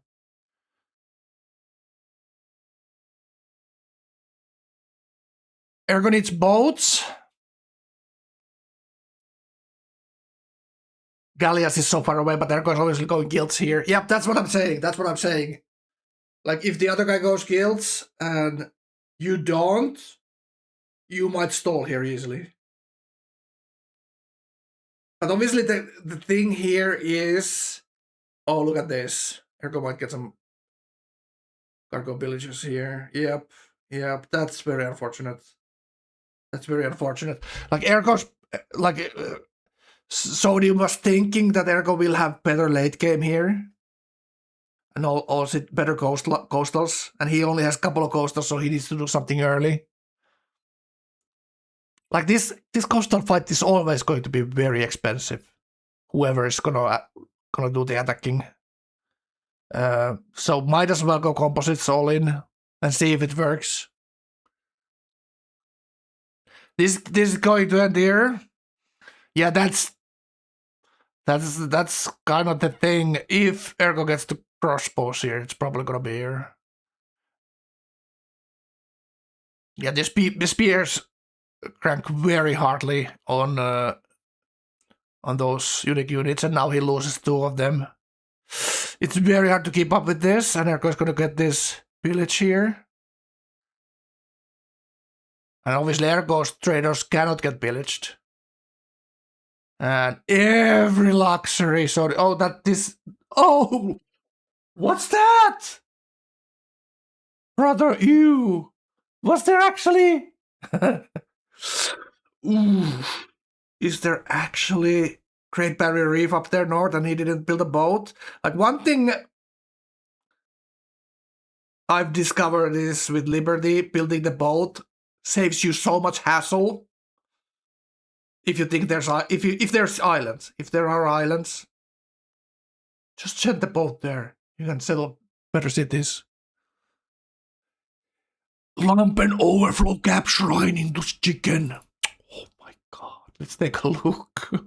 Fucking hell. What a chat. He's scouting cow with chariots. Oh my god. What a chat. 220 hammers! 220 hammers to 63 chat. He didn't finish all the barracks even. Imagine when he gets all the temples done, how much faith he's gonna make at that unique unit. Gunpowder. Yeah, he actually has 2 units. Don't forget that. He has the Sipahi with 5 movement. 5 movement. And then the musket who defend. How much does it heal again? Does it heal? It doesn't heal completely, does it?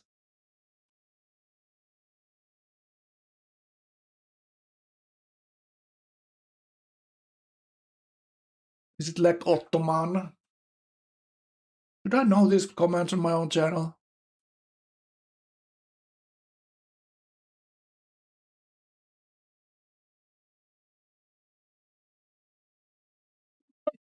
Should I know them, chat?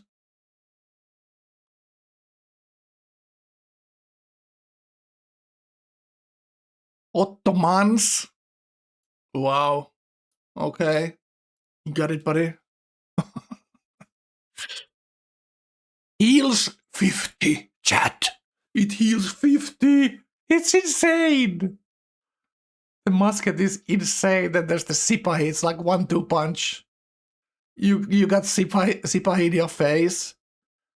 And isn't the Sipahi even faster? Is the Sipahi earlier even? Yeah, the Janissary, you first slam with Sipahi, then you kill with Janissary. You stop that, man.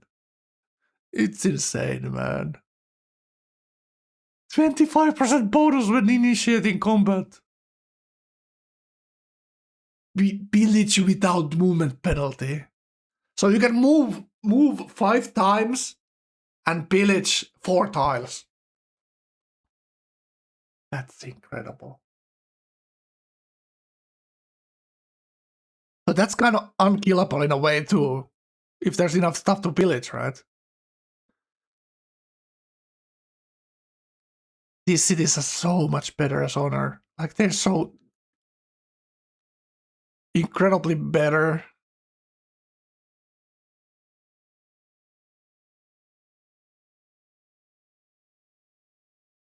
Oh, this is such a lumpen game to lose, man. And he's building that Mosque of Chen in an expand as well there. So what did Gaufat do with his? Do we need to watch this? Yeah, okay. This is turning into it's like is Ergo actually killing him?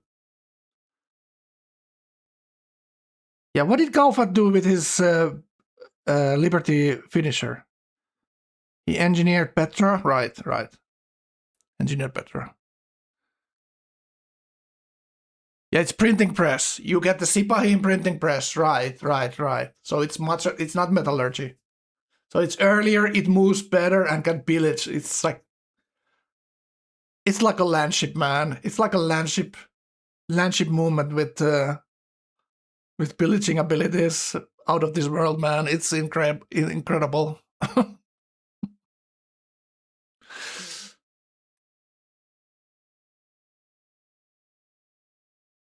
It's incredible. This feels bad for Carthage. Feels bad for Carthage. It's just the terrain was so bad to attack into. Even for Carthage, it's kind of defensive.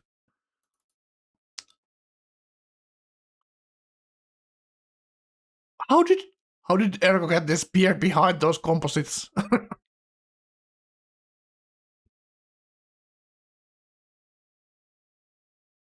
Happening. Oh, he's actually getting the city now. What is happening? Why is he not taking it though?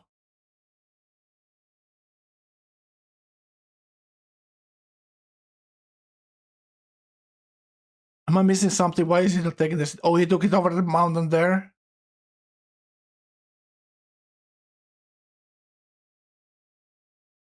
Stream is lagging somehow. I'll stop everything else here, like, shall we not?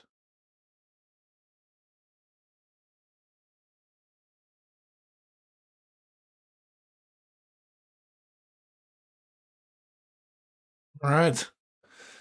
Yeah, he's killing the units before he's going negative. Why is Ergo's stream is lagging? So we go for the other one then. Working now. Yeah, he gets Ragusa here. Ergo is still in the ropes here. It was looking better. He has units, he has a couple of boats.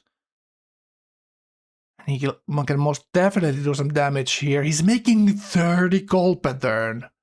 So 8 turns. So I'm thinking he didn't get NC yet. 46 science, so he most definitely didn't. So he didn't manage to build it. He has the deck there. Yeah, Carthage had those islands. So the other option was he's gonna settle some islands there. I don't blame him. This is a good attempt here. It's just the terrain is so unfortunate for him. He can jump over these mountains here, which helps a lot. Like with any other civ, this was even more nightmarish.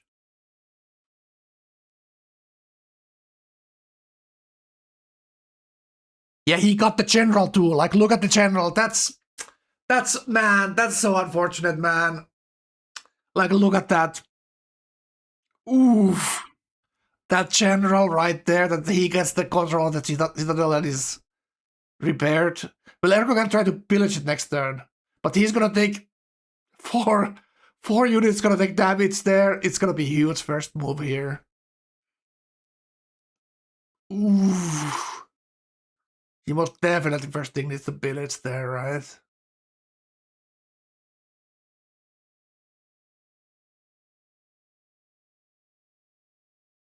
Oh my god, these games have been incredible, this tournament. By far the best tournament we've seen. With any measurable thing. Like, even starting for the qualifiers. We had the most games we ever had, I think. It was 58 or something? Crazy. And these players, they have been on fire, man. He's frontlining with those elephants. That's not necessarily the good thing. But have we seen the effect of the feared elephants here that much? It's kind of one of those passive things that gets negative debuff to the enemy units, I think. Yeah, Sodium still has his general, so his chances of capturing this first citadel went up significantly here. Because he can control the angle he's gonna go into the gap there. And it's probably gonna be citadel on the cow or on the tile next to the other citadel there. He can even citadel next to Venice because of the mountain purchase there. Oh my god. That citadel's gonna be so dirty, man. The cap face, yeah. Yeah, he can. He just needs to clear the one tile there. He can even put the citadel. He can put the general on the mountain. He can put the general on the mountain and the other guy can't do anything about it. Oh. Can you have a civilian unit and a military unit on the mountain at the same time? That's a good question. It used to be in vanilla that you get the ability to go across mountains after the first general you get. When you get Hannibal, then you can do it. Because in Lekmod, you can do it immediately, you know? It's just crazy. This is kind of crazy, right?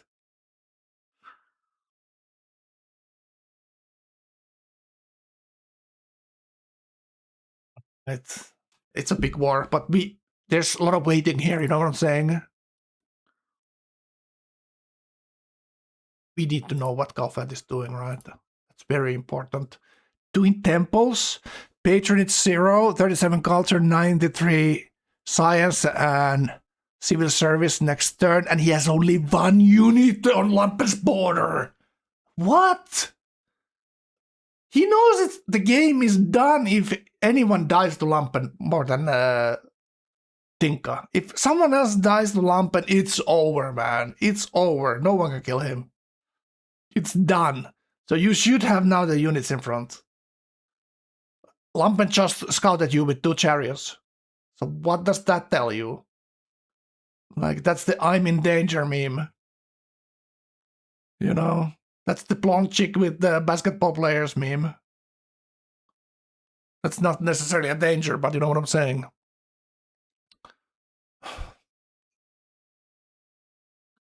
Okay, let's go back to the fight.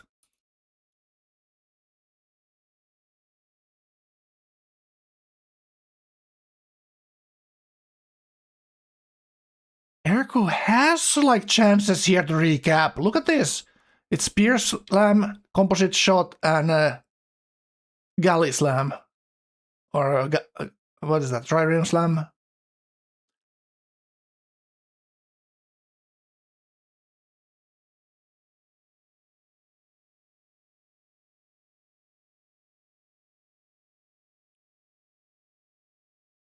I don't know what meme you guys are talking about. I'm talking about the basketball meme.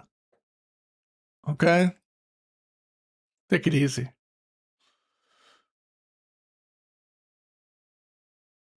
This is the last playoff game. This is the last playoff game.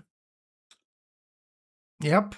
So we have Knight's Dawn, Achilles, Raccoon, Syrah, and Enormous Apple Pie already, the final. So this is the last final spot that we're fighting here. Dinka is out. Dinka died to Lampen's chariots. There was a lot of talk about Ottomans before the playoffs in the various mediums about how you play them here. And is it going to be, how good is it? And is it going to be good? And can you do this? Lampen is doing here. And looks like you, so far, so good. Golden Age will run out. 5 turns to crossbows. He's actually building boats that he can put in the lake. I love this. Ooh, can he do the recap here? If he recaps, he obviously controls both the citadels. And he has Swordman, he has 2 shots and 3 slams. So he might even be able to do it here, chat. Needs a lot of clicks here. Benji doubted your Ottoman goal. Okay.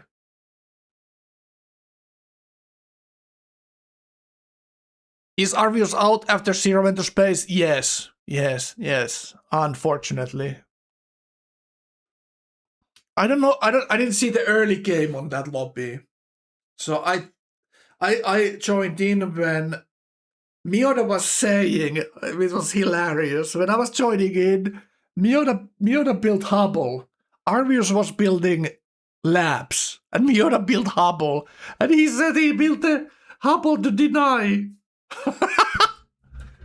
Fucking genius, man. I just built it because it was there, he said. Oh, the Hubble just was there, so I built it. Wouldn't you build it if it was there? I love that, man. All right, we're back. I was muted. Good job. All right, so the turns are all over. Next turn, 2 shots.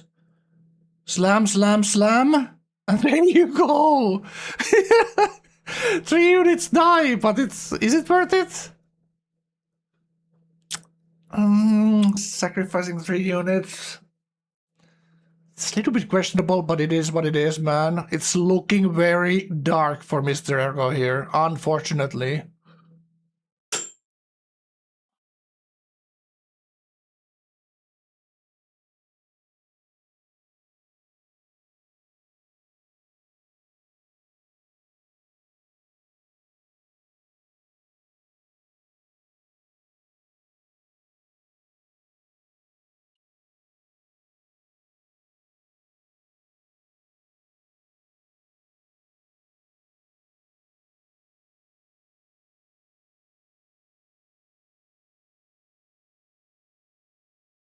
What Keshikil are we talking about, chat?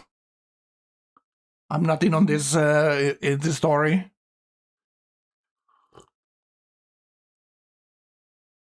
This Sodium guy, what do we know about him, chat, really? Do we have any anecdotes about Sodium? Because he's one of the newer players. I think he's played like a couple of years. And this group, that makes you a newer player. So what do we know? He's played a couple of tournaments, I think he was in one of those... He was in one of those games. He was in the game I won. Right. He was the cartridge player as well in that game, I think. I won with Franks.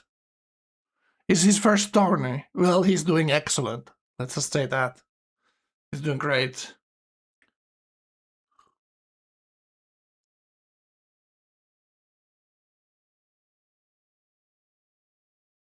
He played a stream video. He did alright. Okay. Cool. Very cool. Imagine having new players in a goddamn 15-year-old game. Isn't that something, man? That's incredible. We're still getting new guys playing the tournament. It's great. Ergo will lose Chariot to that Citadel there. But how many units Sodium actually has there? Machinery in 4. Ergo did get the recap, but he gave a lot for it, so I don't know. He can maybe kill the elephant on the left side. Yeah. Yeah, I don't blame them, man. It is pretty good still. It is pretty good. Like, this tournament has showed it. Civ 5 still has some life in it. I have been doubtful for a long time. But it's still pretty good. Like, the mod keeps it fresh. There's kind of new angle in the tournaments when you have a limited Civ pool. And a little bit different rules. No rules.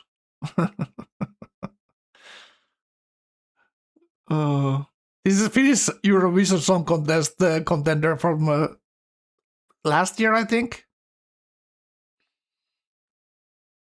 It is what it is. Too slow? Yeah, it's too slow because of this terrain, right? And Ergo defended kind of well, and Ergo's game a lot of food, so his cities are 10 pop, so they're all 1 turning, 2 turning units.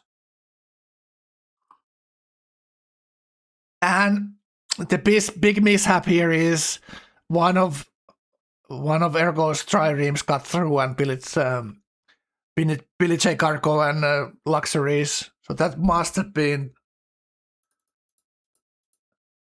making an effect on Sodium's attack here, most definitely. Now Ergo has a little bit of this concave. He's having these chariots on the right side of the lake as well. And the next wave is coming in 2 or 3 turns. Ooh. 240 hammers and Lampen here. Oof.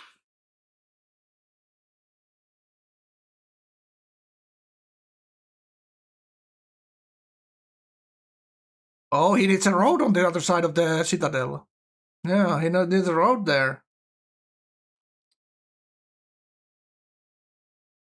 He does have some units in the back, but the army scores are pretty even, I would say. Quick look at the others now. Take a look at the skill planes in the middle here. He doesn't have any units in the front line as well. He's just looking at the demographics. I'm behind in demos, so I'm not going to waste hammers on units. I try to catch up. That's like the mental space you end up in when you're behind. Just trying to hold on, and then the other guy is a little bit ahead and has time to build the army before you do. And then you're in big trouble. He actually got one of Ergo's barrel there. 114 science. Gold. He's gonna get the natural golden edge that he kind of skipped earlier. Macho still unbuilt. That would be great deny from Mr. Lampen. Lampen had that incredible gold pattern in the first playoff he played because of having that Macho. It's a massive giga wonder in this tournament games having that gold pattern on a White Empire. Who died? It was Dinka. Dinka died. 5-city tradition next to honor with no units in front and no scouts.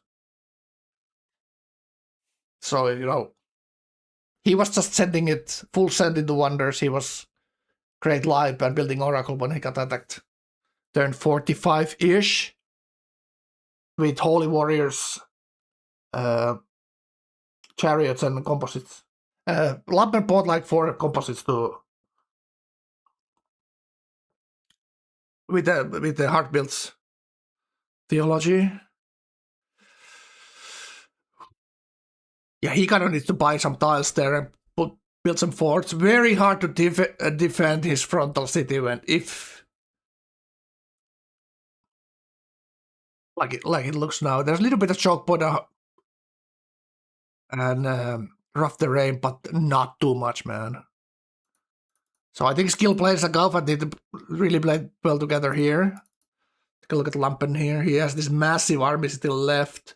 And next turn education, man. The other guys is going theology next turn, and he's like 5 turns ahead in science here. Libraries, massive overflow from temples into these universities. Good lord. It's looking good, man. Yeah, one thing he's probably gonna miss here is... Well, he might actually get there, and he's already Piety 1. And 63 fate pattern! Man. I'm not saying it's Chower, but it's, you know, it's looking very strong Lampen. Janissary, yeah, like, look at the timing on the Janissaries. There's 71 universities, and he's getting Borobudur. He's hard building Borobudur in his camp. Did he get the Chichen, by the way? Did he get that as well? Dude. Like, dude. It's a beast. Like, he coasted 45 chariots and 71 units. Like, what is happening, chat? Is this some kind of evolution of C5 here? How to play it? Revolution, evolution. No space, snooze fest. Talking shit about winners. Okay. Alright. What's happening here? Okay. Ergo finishing walls next turn. Like totally different looking chariot push here on the other end, you know? It's turn 71. And look at that. Look at Ergo getting crossbows next turn. Yeah, Sodi most definitely needs to step on the pedal here. Pedal to the metal. Should I say paddle to the metal? Because coastals get it. Oh god. I apologize. Nothing. Got to Korra before? Nerf Ottomans? I think we just need to nerf Lampen, man.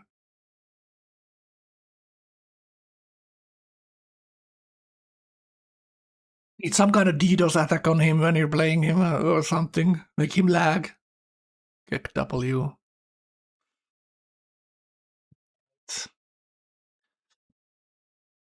But are there enough? Like, look at the units coming in from the right. Ergo finally finished this road here. So Sodim starting to get big damage from the right side here.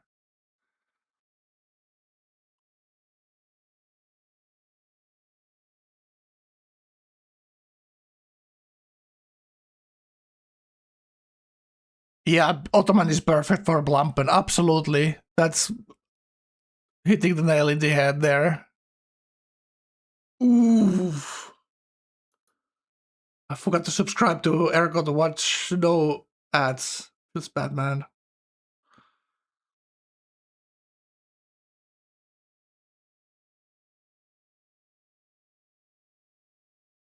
Did Lampen get the Barbadur? I missed the notification. I think he must have, right? Oh! Just cranked the road on the mountain there. Like, why not? Look at why the hell not? Oh, no, this is attacking him! Bro. He's actually cranking.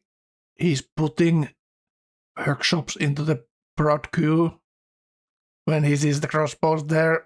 Now he needs to go to guilds. Oof. Ooh. Yeah, that hurts. He has that crossbow gold there. Look at that. He has the crossbow gold. He didn't go for it, man. He could have gotten this. He just greeted for the other nonsense, civil service, etc. He could have gotten this. Like, he had the units he had to upgrade with that gold. It would be like 6-7. Okay, I said it there. Feels bad. 6-7 crossbows. Okay. I stepped into my own landmine, man.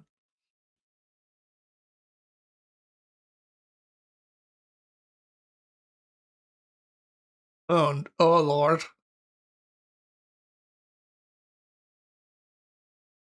So he upgraded 270 hammers. Oh my god! I would just love to watch Lampen right now. Oh, there's the general. Another general? Is that Liberty Finisher general? It must be, right? I would have gone terracotta. Engineer it in the frontal city there. You know? But that's just me, man. Yeah, absolutely he needs to go. He knows he loses this to teaming or not at all. Like, he needs to go defender probably. And Himeji. Defender Himeji on him, like Sira did against him. That's kind of the only thing that avoided Lampen attacking Sira that game. Like, Sira went defender Himeji. I think otherwise Lampen would have just sent it in that game. Yeah, it's for Janissary, it's not for Himeji.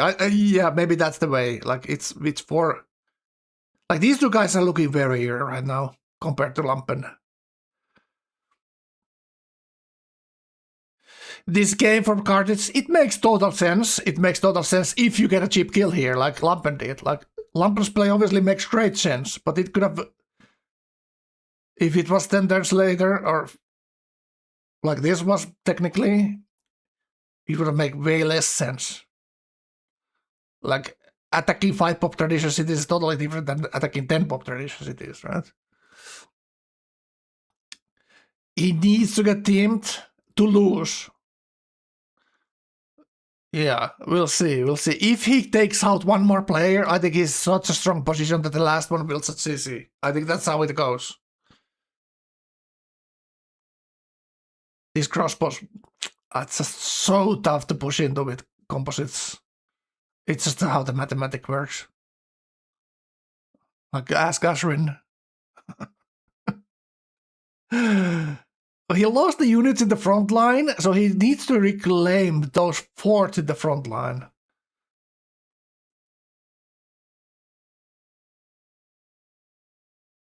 Oh, he's still thinking about pushing in. He will push in this turn, right?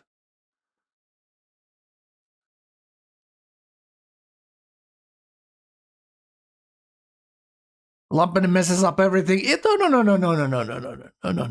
No.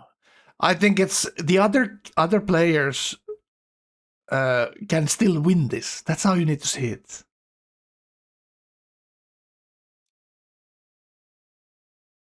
It's not.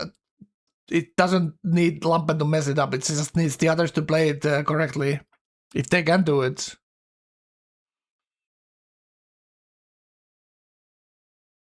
I think it's looking at like a little bit of a different angle is the right way to do. He is getting these workshops though.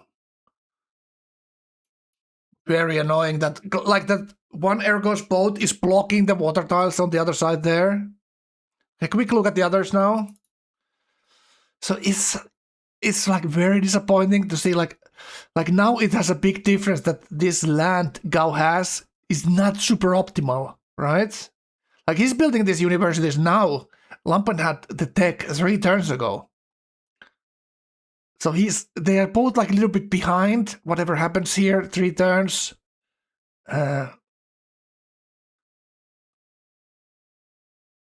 Lampen, what was that? Who was the Pantheon with the science? Is it Carthage? With the Messenger of God? 65k on Lampen there, just like the idle army. Oh. Yeah, the only problem here is that goal pattern. So he would have loved to get that macho, and he has the engineer there ready. So he will take the happiness because he will get teamed that the happiness will be the bigger thing. Obviously, upgrading all that he has already has some value if you had the goal pattern, but he's 88 fit in chat. 88. And what did he pick? It's defender, religious center. Okay, so it's very like it's a happiness every city from temples. Easy. Like that's the thing, right? Lampen will lose the deals, so he needs to self-sustain this empire. So maybe he doesn't grow these cities much more than he needs to. And now he got the crap from. Okay, so there is Great Wall. Yeah. It's kind of, one of those things, doesn't make that much difference here. But it is something. Yeah, 2 empires with mining regionals on Earth Mother. Feels Lampen, man. Alright, let's go back to the fight. And look at that, his next turn 76. He has universities and Notre Dame deck. It's freaking oi for these other guys. Let me tell you that much. Let's just not call the game yet, chat, okay? Okay, so here's Ergo now. Ooh, anti-peast. Okay. Respect, man. Respect. Maybe you should have done it just like a slightly earlier. But it was the crossbows that, like, he can't really push. He can't really push having crossbows himself. Yep. Okay, this is very unfortunate for Ergo here. Yep. But he just needs to go. This is like my game in the playoff. Like, he just needs to stay in the game here. Wait, what's gonna happen? The other guys are 10 turns ahead or more. And he just needs to fix this somehow. He's just gonna see me in the corner here, I think. Sodium technically can still settle these islands here later. But let's see. It's very tough for both of them. Alright. Take a look at Sodium here. I mean, planes.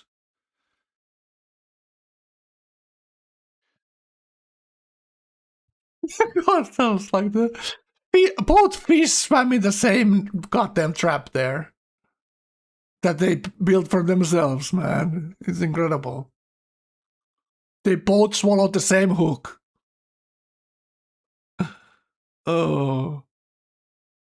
I'm not a fisherman, man. But they scaled themselves. Unscaled. What's the word I'm looking for?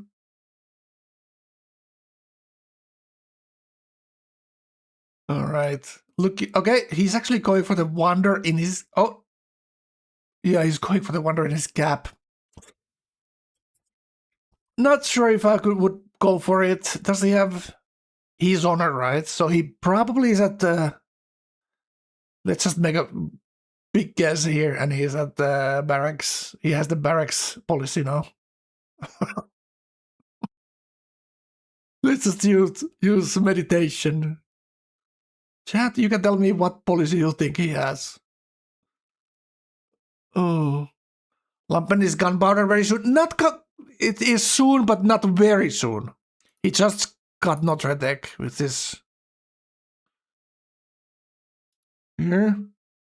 Yeah, physics.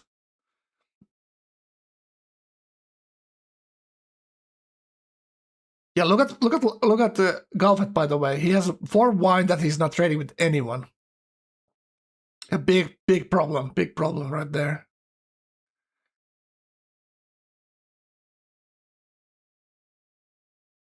Yeah, it looks like the scout units Lampen has here, so he's probably not attacking here.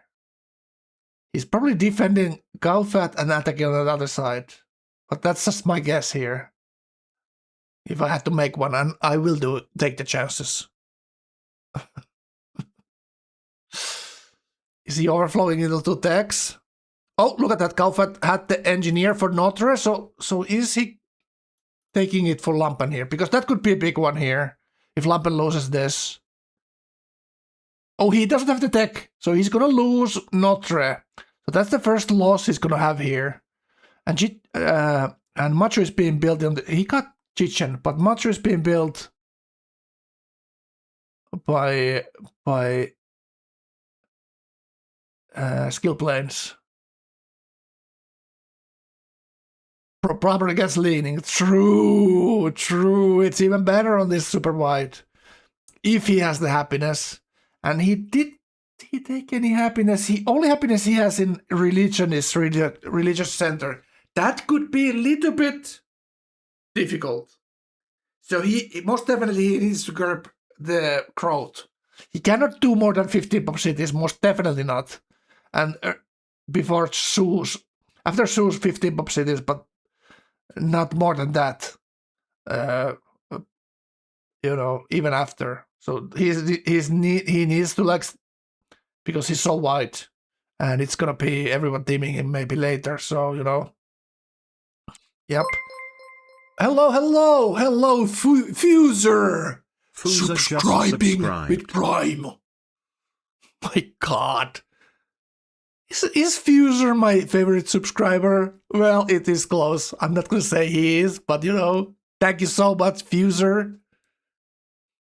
Didn't manage to play all 5 games this tournament, but otherwise been a great addition to the tournament. Thank you so much. Prime it up. Oh my God, feels good, Fuser, man. Life is good when the tournament is going. This is the best time of the year. Let's just say it. Thank you so much, Fuser. And I thought, Fuser, I have to say, positive, true things you should say when there are things. Like I talk to people, and if your name comes up, they always say it was fun to play with Fuser in the tournament. Think about that. That's huge. That's huge. That's a nice thing. Think about it, chat.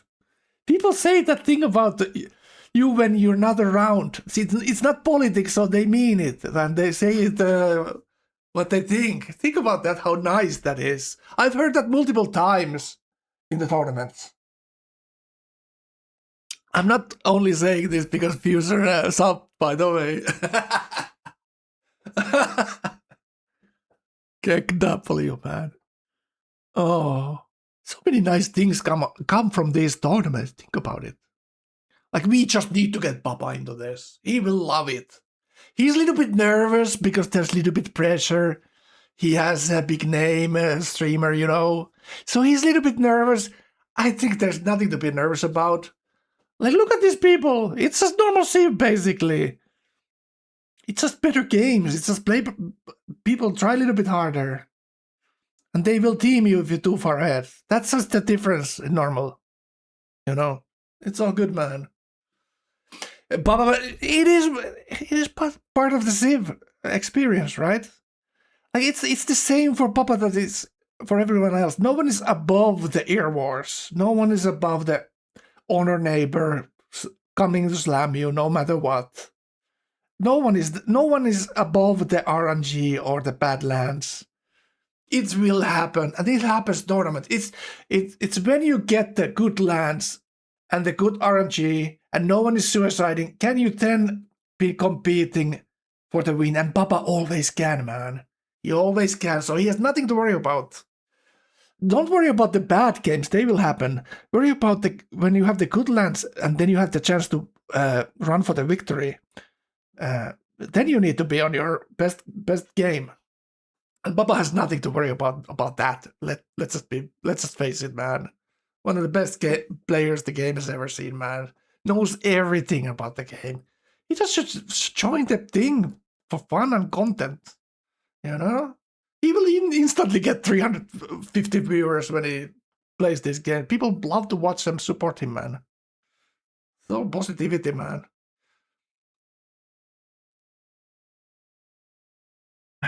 And then there'll be 1 out of 100 person will be that negative. It's also the other thing I talk about. Like, it's not young boys game. It's all dudes playing this game. So there's not that like Call of Duty toxicity from 12-year-olds, man. So you don't need to have to worry about it. Everyone knows what's up. It's all good, man. A big shout out to every Civ enjoyer in the chat to join the tournament if you like multiplayer. All right, let's take a look at the war. All right, there is no war because they're peace, right? So what's happening now? University is actually, he's not that far. He's less than 10 turns behind in Unis. Okay. So he's like theoretically still in. So how are the other guys? All right, now got units coming up here. Units coming up here. He's how many cities? 7 cities. I think he's building those barracks now, and he has the bonus, so he must have the policy. Let me talk to them. Can you put your streamer panel on, guys? Okay. Looking at your skill planes.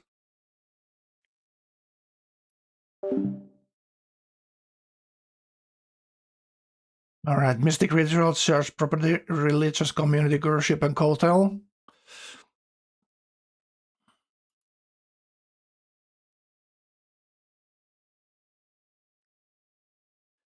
Indulgences is a mistake at turn 90. Yeah, did he actually? Did Lampen go indulgences?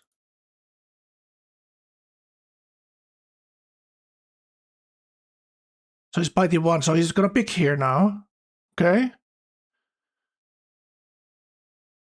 He is picking indulgences. So you guys are you guys from the future? He's Bardock in the future, man. He just knows what's happening. He just somehow knows what is happening. You guys were right. He went straight to gunpowder. There we go. There we go. It's happening. It is happening. Like, why would it not be happening? And Terracotta is still there. Why? No one knows why Terracotta is still there. Damn right. Oh. I think Carthage would have cranked the kill if he engineered Terracotta for 6 units or 7 units. 6, 7. Whatever. I said it.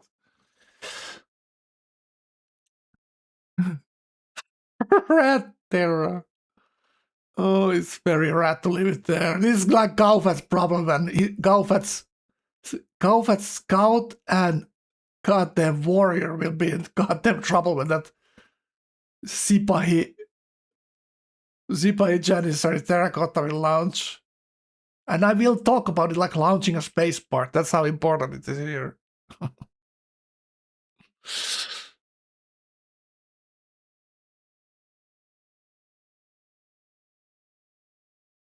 They're gonna team him with Benji. Oh my god.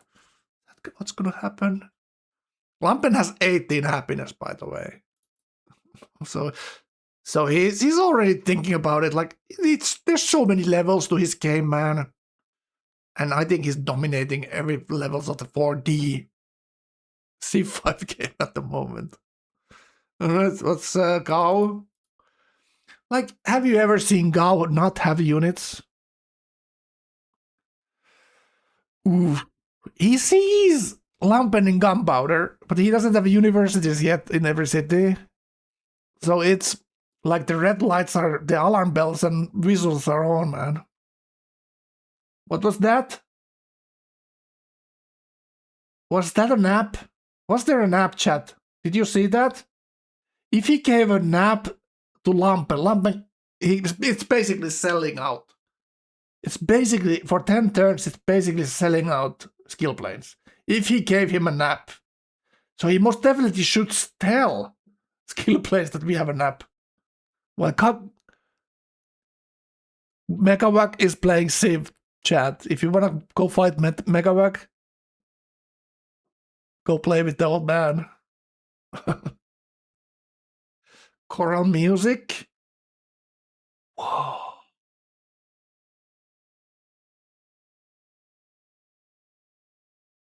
Choral music? Is that the one with Fate and Culture from opera houses?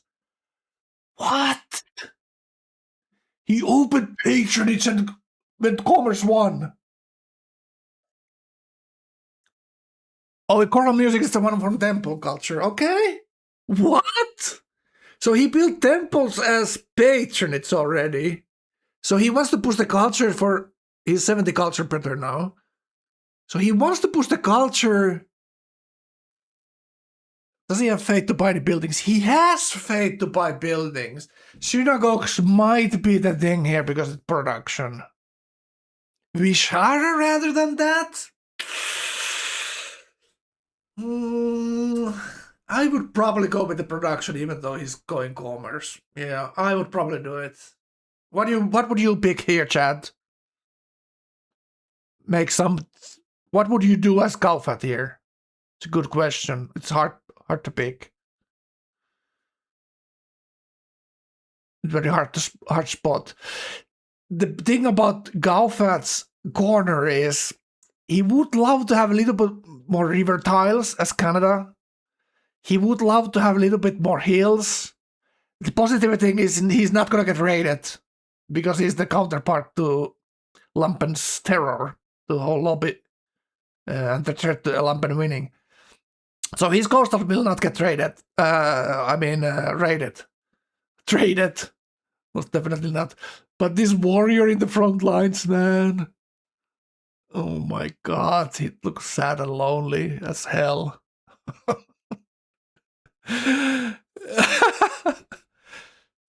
What's the interface using here? It's EUI. Do we have a command for that?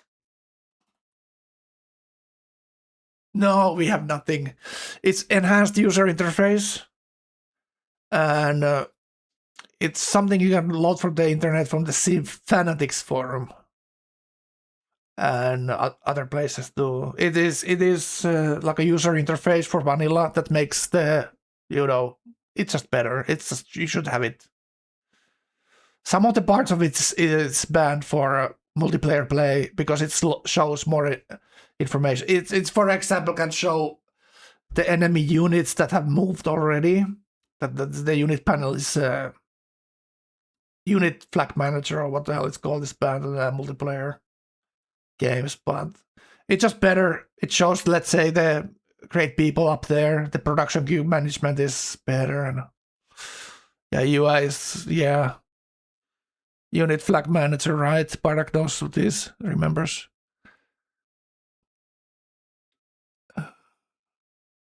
Yeah, true. There's like Barak is making about like a build, like when you do commerce, you build temples. If you buy one or two, especially when you're in a tradition, because tradition you might be buying engineers to some crucial wonders, but if you're Liberty, you build temples as commerce every single time. This is like a Galfat like planning for the like modern era of war. That's where commerce comes in handy, but earlier than that, it's kind of weak against all this other plays. Let's take a look at Lampen here. He's most definitely planning on something. Hello, Notarius Elbow. Thank you for the follow. Welcome to the channel, man. It's No Quitters Lekmod Tournament Game 6 on the playoffs. What we play for here is the last spot in the final for next weekend. So it's going to be a 6-player final, and this is the last game, and only the winner gets there, so it's very simple. The format, not the winning part. Yeah, this is GG. Oh, Benji. Oh my god. Benji did a great job. Chat, don't you think? Was it Benji yesterday casting the game? Who was it casting with, Bob? Was it Benji? You guys did a great job yesterday, man. It was great. I loved it. It was you. You did a great job, man. I'm very, very proud of my boys. Very good job. I got so many good laughs that game. It was incredible. That was one of the best games I ever seen, man. And Miota was the salt and pepper there, man. And it's not all people say Miota talks a lot or whatever, but it was also he was very active in the game. He got teamed with nukes. And he said, fuck this space race that he was winning at the moment, by the way. He was first at space at that moment. But he got nuked and teamed and raided. He was like, fuck this shit. I go kill the other guys. And then he went to kill the other guys. That was great, man. Like this quick turn around when you realize some door closes, you try to open the other doors actively with your play. I love that. I love that type of quick thinking with your feet, man. Ignore you, Solex. Oh, I will ignore you, Solex. What do you say, Solex, that I published the final, like you asked, man? Solex wanted me to publish he was private messaging me to publish the last tournament final as fast as possible because it was his victory, obviously. Oh, it's all good. It's all in my YouTube. All the previous tournament playoff games and finals. YouTube you can find. So like and subscribe and make me famous, chat. Okay? It's free. Oh, look at this. Look at this. Oh, you have a warrior there? Really? Good lord, Calfat, what the hell? Oh my god.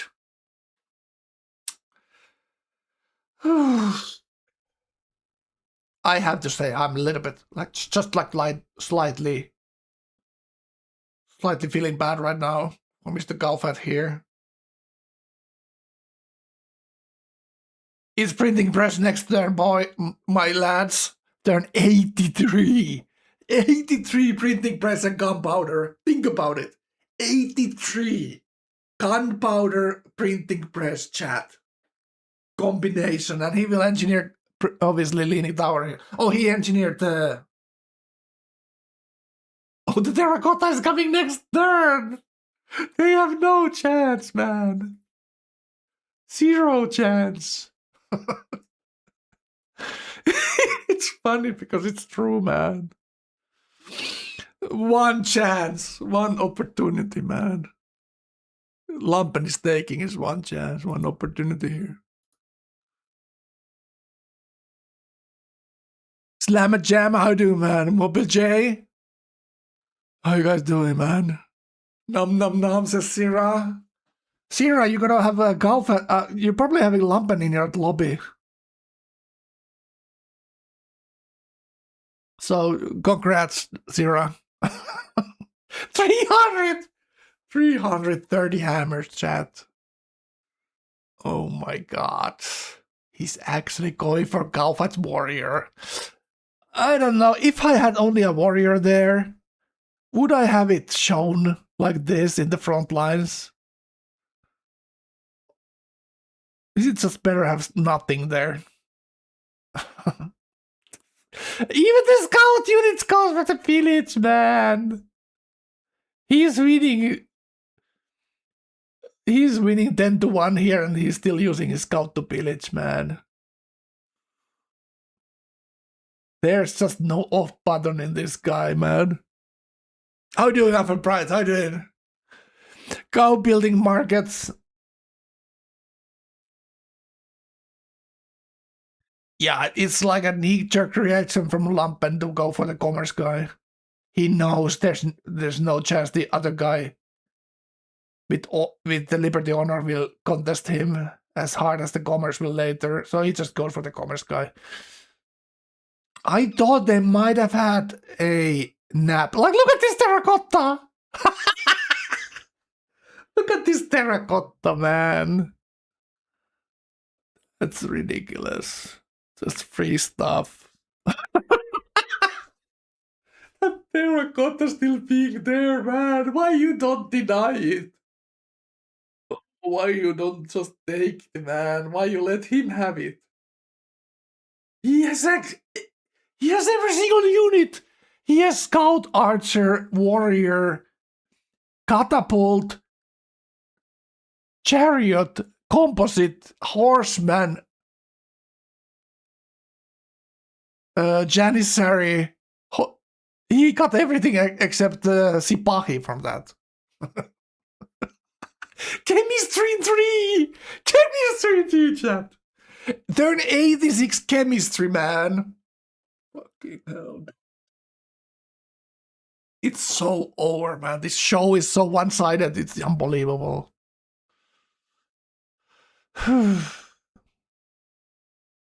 It's like Rambo the other day. He was 104. Rambo was 104 at flight. No oil, though.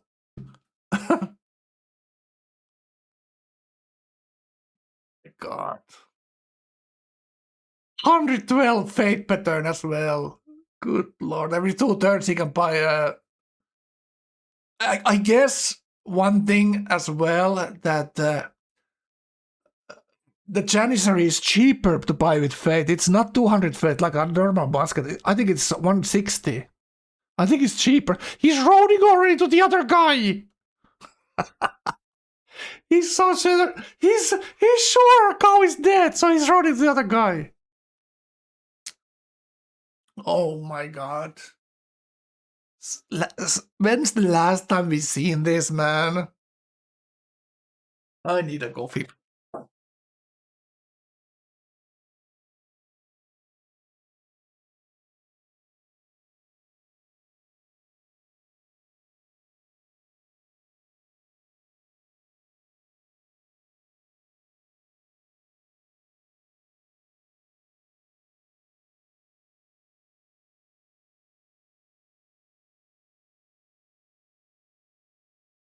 If Lumpen is dictating how the game goes, this is exactly how it would go.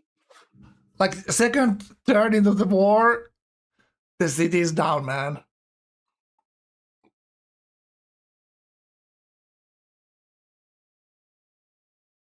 Maybe there is an angle to this that we need to a little bit adjust this Ottoman Civ. And maybe there is like an angle to it. Maybe it needs some kind of like, you know, slight adjustment. But okay, now the teaming comes here. Okay, so they are warring him together. But only thing to defend this, Lumpen needed to build a goddamn terracotta. Oh god, what does the skill players have here? Actually, a lot. But absolutely nothing to kill a single Janissary, I don't think. Like, already, the Sipahis would one-shot almost everything he has here. I think they're both dying here.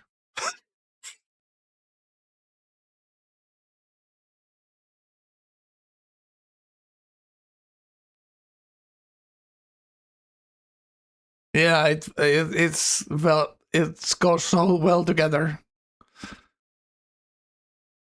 I've done by the Ottomans with Holy Warriors a couple of times, and it's always been kind of amazing.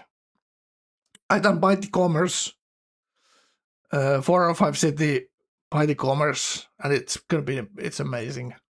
Obviously, that way too. He does have a lot of gold here, but no steel yet. So he just needs not to lose too many units here before he upgrades. He obviously needs crossbows here, right?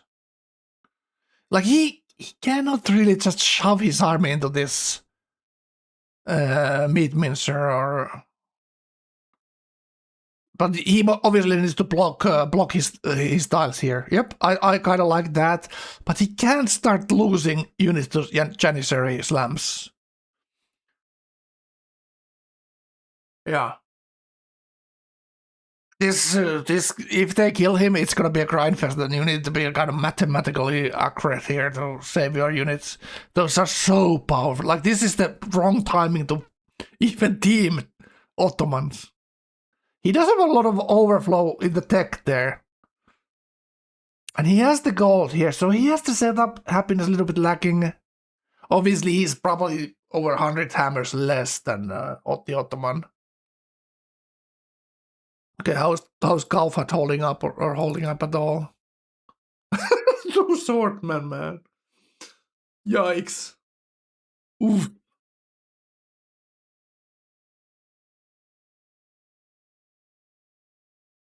It's swordman coming up, and he has steel next turn, so this will overflow. This will probably, you know, some of them will upgrade in the city. That's not the one turn. So Lampen is not pushing in here. Like Lampen used, like this is already crippling Galfat's game, like in a major way here. Galfat rushed this Toronto settler. First thing Galfat did is rush this Toronto settler to try to have a connection and set the borders with Dinka. But obviously this is totally different. It backfired on him because Lampen has it now. And it's very undefensive against what Lampen had there. Galfat being a little bit behind. Oh my god, that Janissary will just pillage everything. It's just one Janissary, but it's already like absolutely wrecking. Is the goddamn chariot Janissary combination here? Yeah, Sipahi will just one. It's incredible, like classical units. Against Sipahi, what are you doing, man? It's gonna be one-sided story.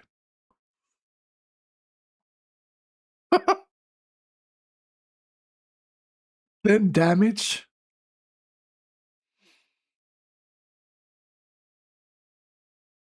See how much Galfat lost science. He lost like 40 science from that one city. So he's like actually getting chemistry in 3 turns. But no call to upgrade and no pre-builds. So you just like straight like solo sim, free sim corner with average, let's say average land. You're behind honor sim into a kill because of the farming of the science. It's crazy, man.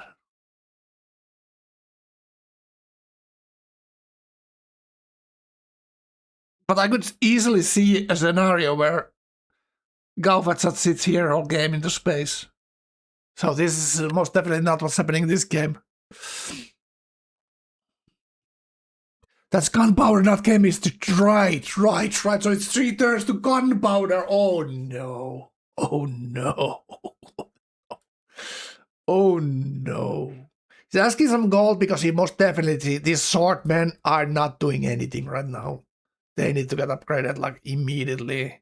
Like that Sipahi and that spearman. That spearman needs to be a pike and it still will die almost instantly. Slamming for the... Yeah, that longsword on the flat tile, it's not how you use melee units in this game. They need to be in forts melee on rough terrain, fortified. This is like range units. C5, that's like different than the other Civ games where you melee units are the king. Zip 5 it's range units.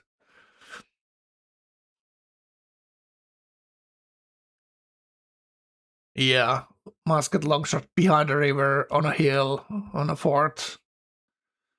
Rough terrain.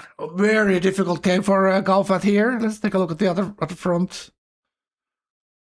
There is still the outside of Iceman in Hell type of Snowman in Hell situation where the coasters actually get back into the game. But that they are 10 turns behind, I'd say. On the curb here, or Lampen. Yeah, the Sinai was such a difficult spot to settle there. Okay, I see it now. Like this is what Galfat should have, but obviously, this is the I'd say the difference between Skill Planes lands and Galfat lands is this amount of units. It's a lot of units, man. It is. It's a good amount. So he has Honor 2 there. Honor 2, yep, Honor 2. And he got Kurship and Kotel, so that's the happiness and the growth. But he is still unhappy here. Crossbows do kind of poorly against Janissaries in general, but it is still a musket strength, so you can still do something against. Lampen's spot is actually pretty defensive, that forest style, where the that's the first thing he should take is the warrior in the forest, and that's like the angle he can have. It's just that I think Lampen has the general advantage. He has one general already.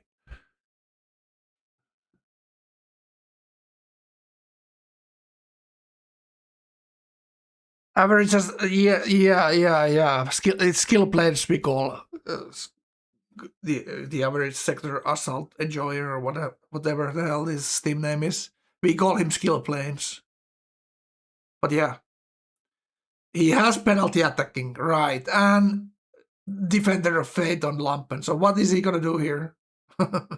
Yeah, that's the first style he should claim if he wants to push in. But can he push in into that? He's still behind in tech. But can he, like, Lampen will be at Cav first. This is gonna be very interesting how he's gonna pull. He needs mobility in his roads there. He didn't get pyramids. I think Galfat has pyramids. Yes, see that? So goddamn busted, man. They don't take any damage. They kill your unit and they heal instantly, man.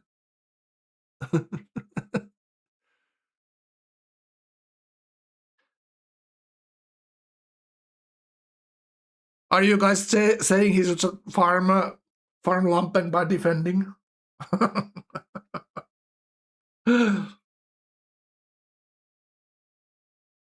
Just stand there and take it. Oof.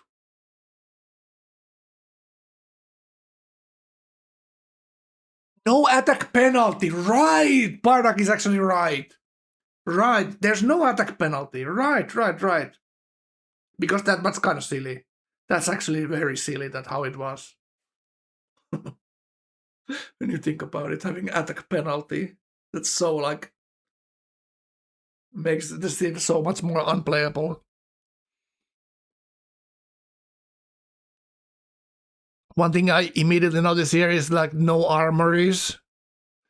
So he made most definitely some shortcuts here. He is unhappy. Is no one giving him unhappy? An engineer's leading here. Okay? So he will get that scientist there, 3 turns. Why is he going banking?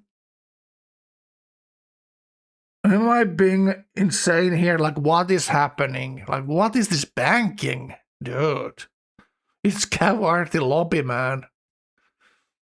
It will end here. Am I just hallucinating here? He doesn't need any vortex.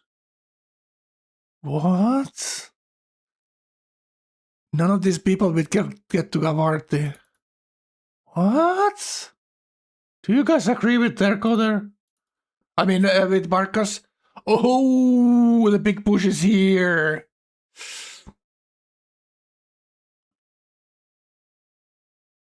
Yeah, that might actually be like, why is he going banking? He should go the military tax anyway.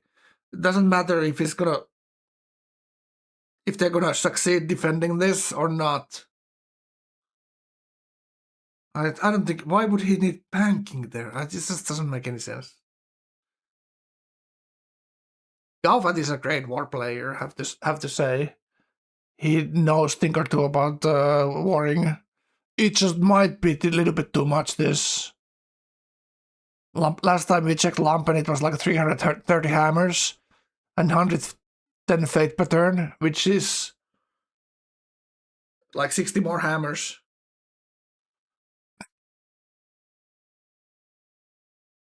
Yep. Galvat has something now. There's not really cannons yet, but the cities are like 20 strength, so it doesn't really need cannons to kill them. Yeah, and 30 fate per unit built, so that's 15 hammers there too. Every time you build a unit. Yeah, to buy more. It's like one of these money back deals when you buy something on the internet and you get some money back if you email something and get your coupon with your coupon.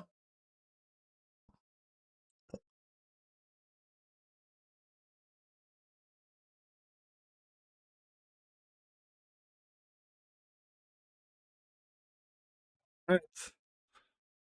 So one of them should have the first move on Lumpen always.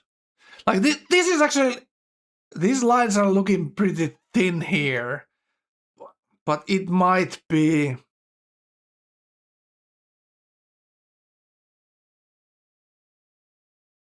Is this just like him skill planes walking into a trap here? It looks like there's only like 5 or 6 units there. Let's take a look at the Lumpet size here. But it is actually, chat, it's actually way more. 61 damage on the horse, man. Oof.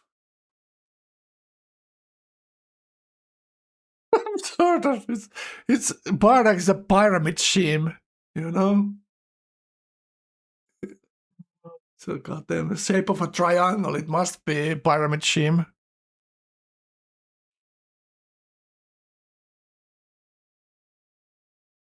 Ooh, there's a city state right there.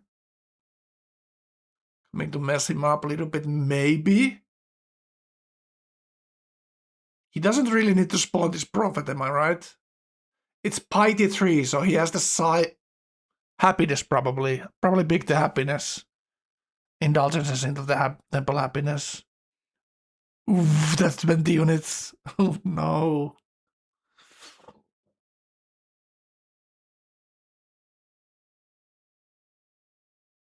Who turns Janissaries?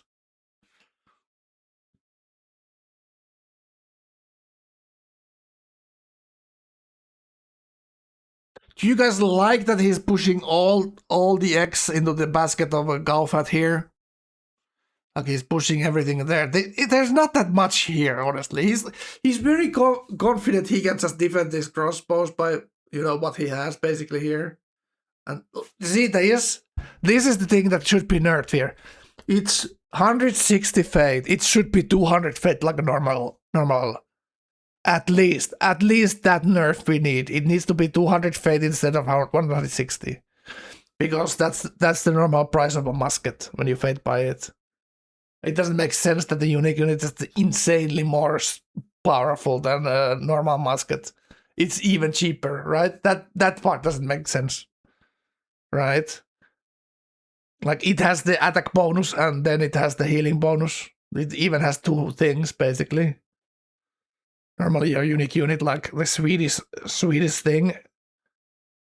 The sweetest thing, what do we call it? The Carolean gets that healing. It's only like 1 ability and it's not cheaper. So this thing kind of has like 2 things going for it. The same as the Sipahi. It's the movement bonus and then the pillaging bonus. Like, look at that, tic-tac-toe, he pillages everything there, man. Ridiculous. Like, why does it have the two things? Like, you think about like the Moonlight Rider on Shoshone.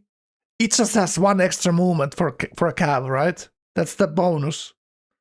It's just the extra movement. Like Sipa has extra movement and then got pillage. So it's like a double bonus on this.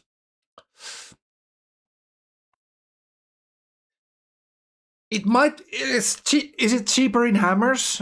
So it's normal musket 90 or 100 hammers and this is 80. And that's why it's 6 because it's the same price fate wise as crossbow. So which is cheaper than a musket, obviously. Kaufat got musket tech there. This would have been different if these guys were actually like it was reversed. Like Lampen had the same hammers, but these other two guys have the better tech. He's actually having the Citadel there. Okay.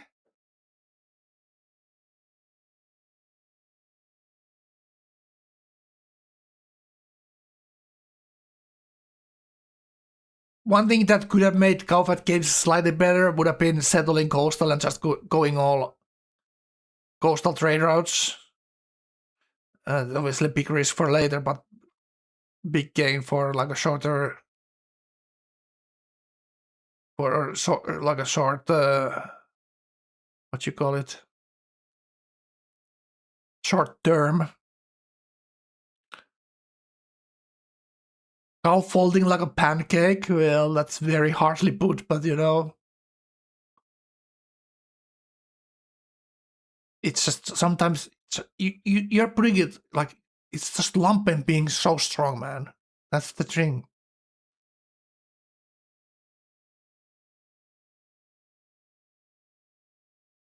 Benji, this is my, if I have any advice, if there's like an angle you can say a thing. This is my only advice I give you, casters. If there's a thing you can say positively or negatively, for which perspective you say always the positive one, okay? It's Lampen's good play that's causing this, not the other guys failing. They're just doing like normal Liberty games, right? It's Lampen's who's doing great, and the others doing not having optimal lands and just being slightly behind. Yeah, that's what like you always take the positive take, but you know it is what it is. It's all good. It's all good, man. No one's emotions were hurt here. 100% not. It's a video game, okay? And we are allowed to judge people how they play their video game, right? That's the whole point, basically. I'll take a glass of water. I'll be right back.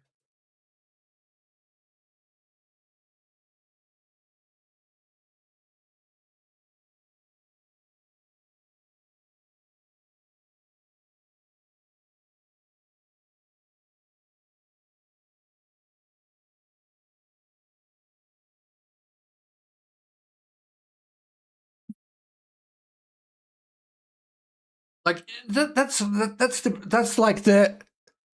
the quest here. Like, how would you play each player's position and how would you succeed in it? Sometimes there's no way succeeding in it, right? That's just how it is. Someone is so far ahead or has so much better game that there's no way beating them. But what would be the best angle to go for it? Because you need to try something, right? You need to make a guess what's the best way of trying to defeat the monster, man. Because otherwise you die to it.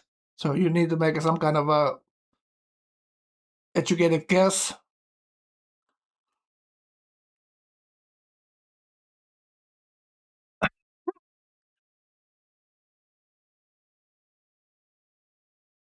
Ashwin woke up.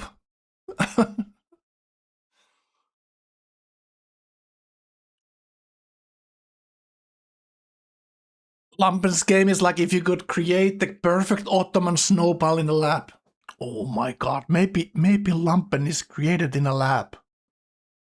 Play C5, chat.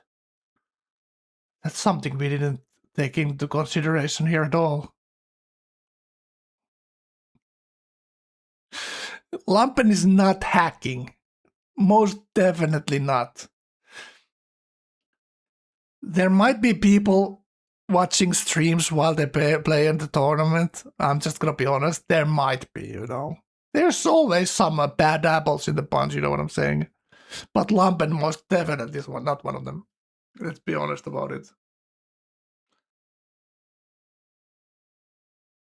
As it turns out, these Russian and Ukrainian guys are one of the most honest ones in the group when it comes to cheating. That's how I feel about it.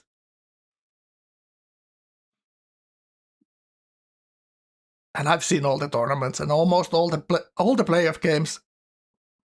And it's normally not these guys. They just so good at the game. And they know that cheating doesn't help you, man. It doesn't really help you. It might give you the idea if you're watching someone, if you're like, let's say, stream sniping. If someone is building some wonder, you don't go contest it.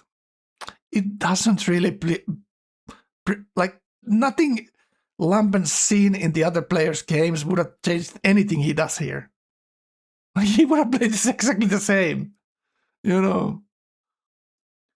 Like the other thing is people don't care. They just want to play good games, man. That's most of the people. They don't think about cheating.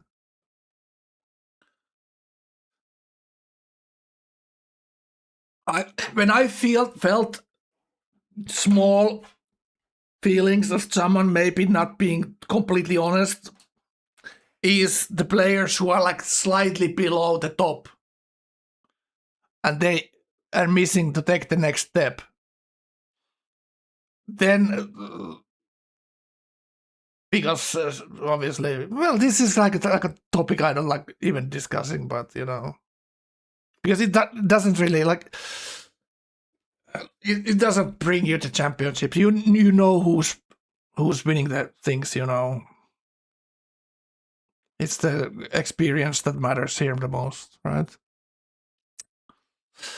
There was a big cheating scandal in the Civ 6 community. If you see the YouTube video about it, there's a great YouTube video like it's ranked community, so it's not all about winning like in our Civ 5 community. It's about the rank points and getting the best result you can get, basically.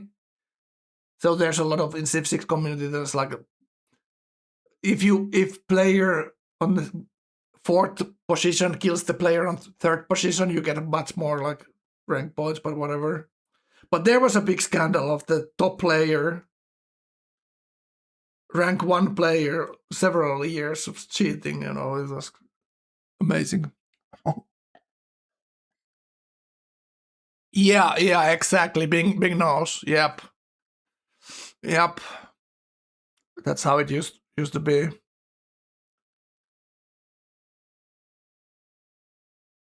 Yeah, it is what it is. But I haven't seen that kind of stuff. But you know, it is what it is. But this is just purely like just playing the game well and playing it 15 years. You know, there's no shortcuts here, chat.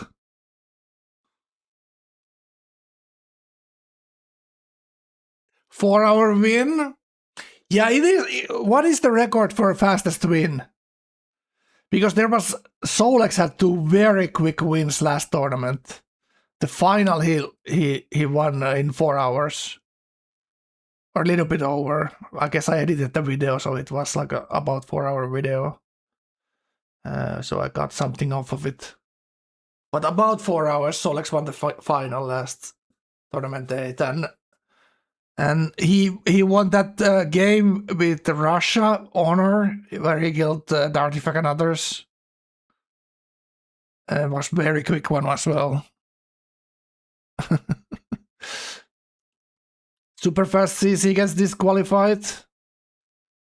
Well, it depends probably what kind of game it was, right? Like I wouldn't be super surprised if there's a quick CC here. Let's say he kills these guys and then, you know, we'll see. It's still like Lampen is still, like Kaufat is still alive. This still is very difficult for push to the Marua player here. City State are at war with Lampen here, so there's still 5 turns to military science. Lampen is getting a lot of science and gold from the kills here. Minus 128 gold per turn. 4 turns for a scientist and an engineer in 1 turn. So he obviously would love to have that Brandenburg there. Gao units are all gone. What a shame. But could Kaufat do anything faster here? Not by much. When you think about Lampen being 71 universities with 2 empires. It's hard to blame anyone for anything here. Other than, say, Lampen played great.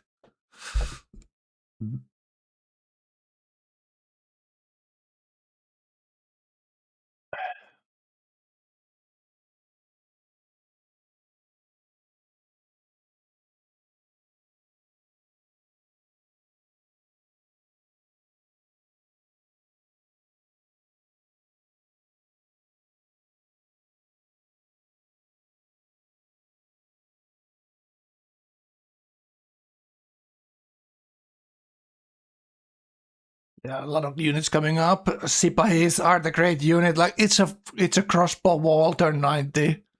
It's just like farming a barb camp here very soon for Mr. Lampen. Quick look at now the turn is rolling. Quick look at their go. 176 science, 37 culture per turn.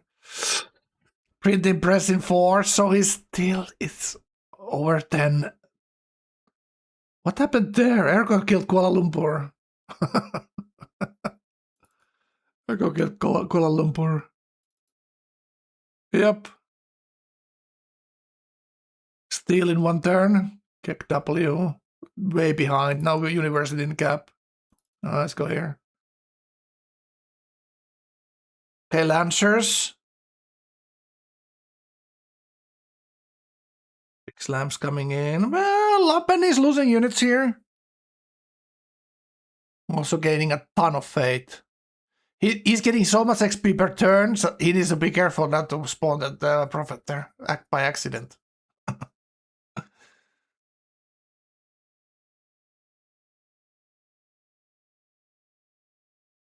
Yeah, this is still a fight here.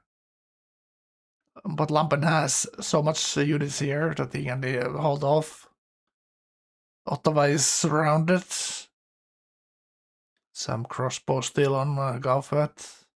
You guys said Kaufat doesn't have any units. Well, theoretically you're kind of right. Technically a little bit inaccurate, but you know. Oh, it's gonna be a lot of gold from the city captures as well here. So you can get those cannons. When these units arrive on the second front, oof.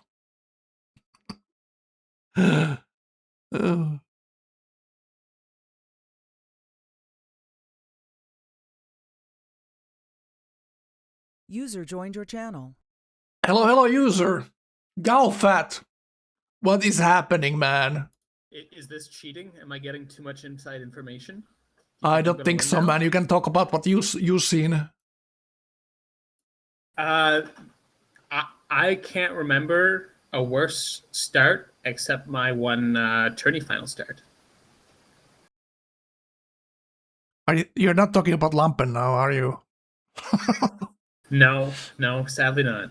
It's just kind of the opposite for Mr. Lampen here, right?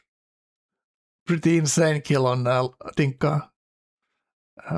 Turn 46 chariots, and he fate bought like 4 composites, I think.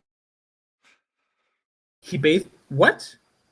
Yeah, I think four composites, 3 or 4 composites he had when he pushed in. I think at least 2 or 3 he bought with Fate, with promotions. No, I shouldn't be upset with Dinka then, should I? No, absolutely. It was like 45, 46. Dinka didn't have a scout or spear. He didn't build a spearman in the front there, so he could have done that. He could have had a couple of spearmen there. He could have a scout, and he obviously went Great Lipe into Oracle, and almost managed to finish Oracle, but not quite. So very, very greedy there, and obviously Lampen saw that. But Dinka didn't do the minimum that you need to do when there's a no neighbor. Put spearman on the hills, have a scout, see for the road when it's coming up. So he didn't do that, which is a mistake, obviously.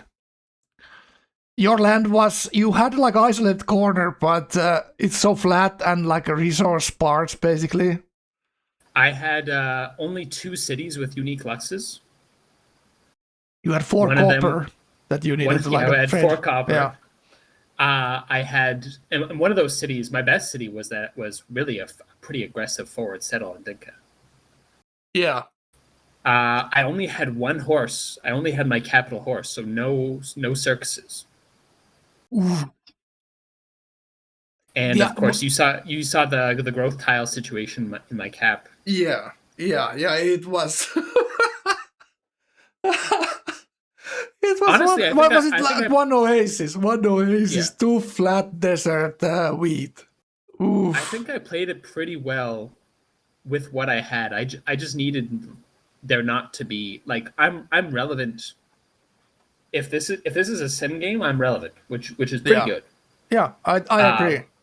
But I was always getting stomped here. I can't do anything to defend this. Yeah, only thing thinking like coastals were fighting each other. If you knew that when the game started that they're gonna fight each other, you obviously might put all the cities on the coast there, and just go creep with Montreal the goes growth. one west. Yeah. Yeah, that could have been a thing that could have worked here. Like for the growth, it still could have been very difficult for let's just say these numbers here again. Like London was turned 71 universities with the 2 empires. 71.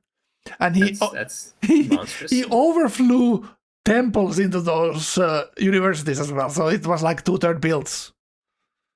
This is ridiculous. He when he started fighting you, he was over 100 fate pattern there.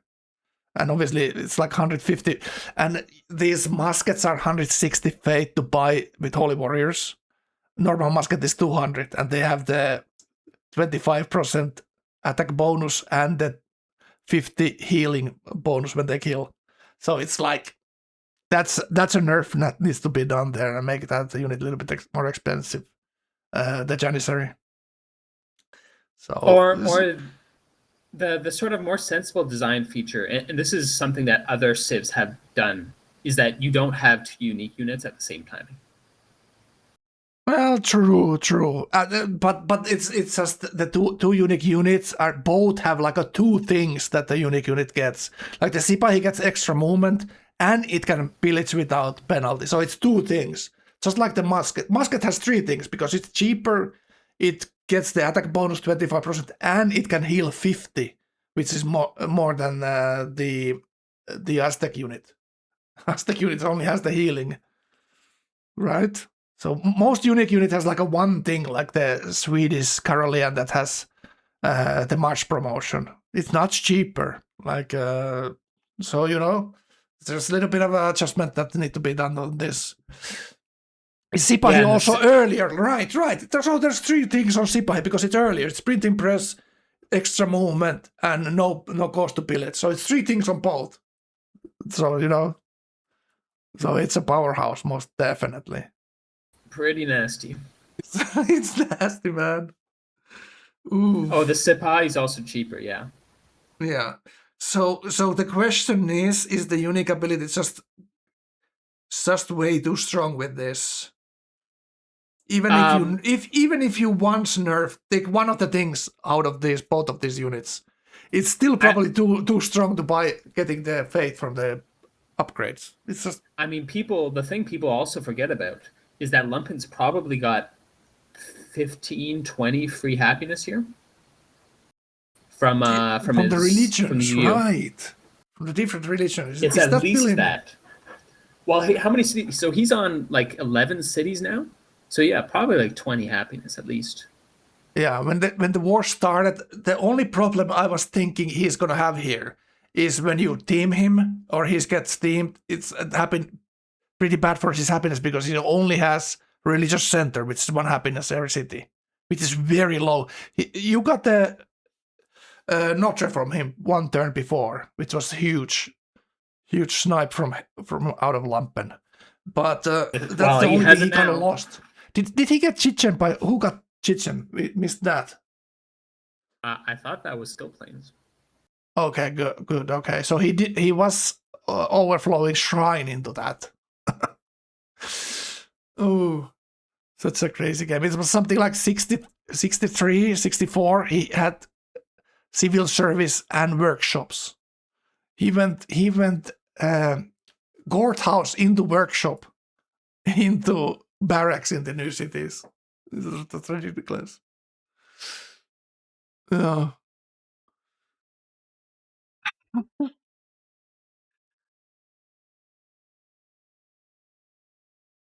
Just reading the chat here a little bit.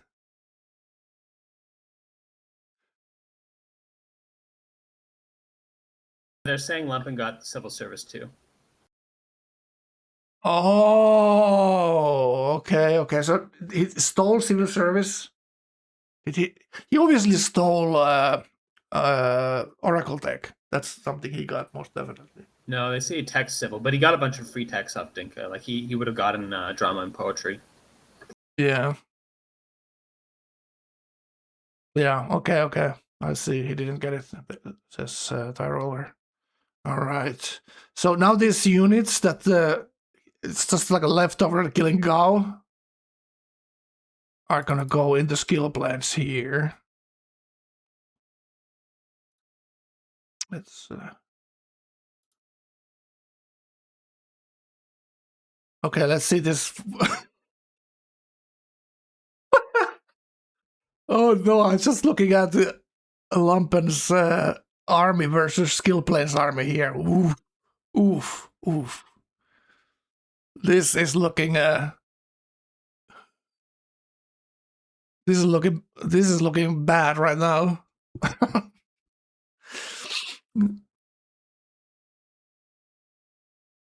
Yeah, he tried, skill players tried to settle this frontal city defensively here behind the mountain. But when there's a wall like this, is anything really defensive? Oof.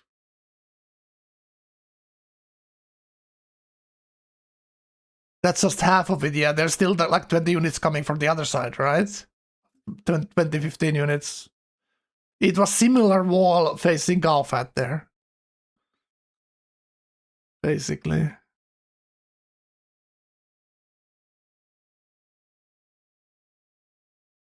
And then imagine Galfat, the coasters ear each other like a perfect storm for Lampen.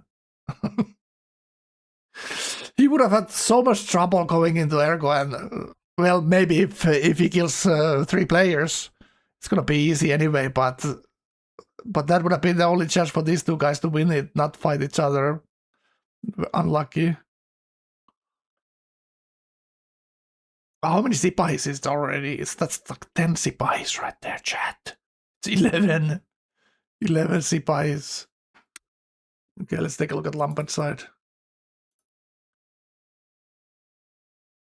142 fate per turn, so that's almost like a musketeer turn, or Janissary per turn, almost.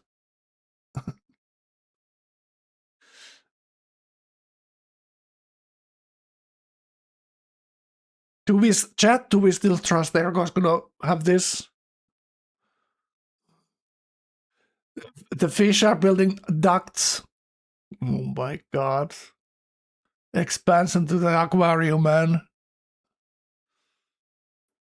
Lampen has been amazing. Like last couple of tournaments, Lampen's been amazing, man. It's been amazing to watch, man. How he plays. He really should have won the first playoff game too. He played very well in that and just botched the killing him off at the end. Only thing that saved Sierra was defender Himeji Gompo. That's the only thing that make Lampen like think twice of attacking. And they were like from Lampen's side taking that island. That last island was 0 health, but they just couldn't capture it.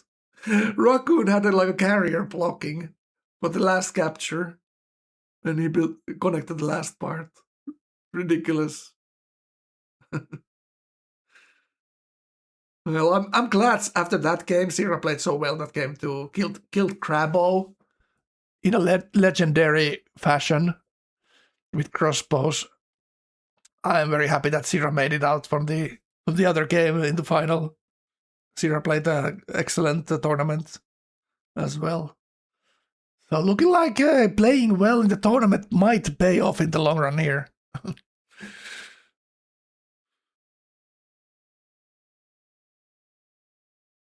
Yeah, well, and this was definitely my worst tournament so far, but oh well. It is what it is, man. I got pretty good games in, actually. I played pretty well. I should have won another game with the Russian boys. Because there was like, I was getting teamed, and the other Russian guy noticed that his countryman's gonna be better off after I'm dead. So he backstabbed. And you know how Russians deal with if they get backstabbed, that's like, the mortal sin. So I should have, when the Russians started fighting each other, I should have won that one, my second game, but it is what it is. It was the Cody that was in the previous, yesterday's game, that won that game in the end. He got the robots. 170 gold per turn negative on the Lampen. Does that matter though? I don't think so. Nope, doesn't matter at all. 140 culture per turn, so he's finishing Piety in 10 turns here, I think. Yep. Yeah, he's still taking. He's not hurrying up here at all. He's just taking his time. Scientist next turn, so artillery next turn. I need a quick toilet break. You got this, Kaufat. I'll be right back. Very nice of you joining me here, by the way, Kaufat. I'll be right back. Skill planes is just nothing against this. Like, skill planes cannot suffer the grind here.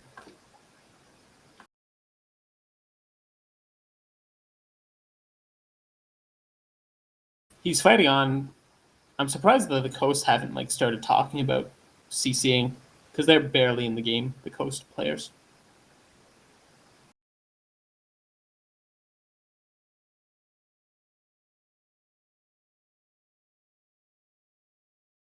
Yeah, no. Arbiters won't allow CC. They're not allowed to CC, even if it's like.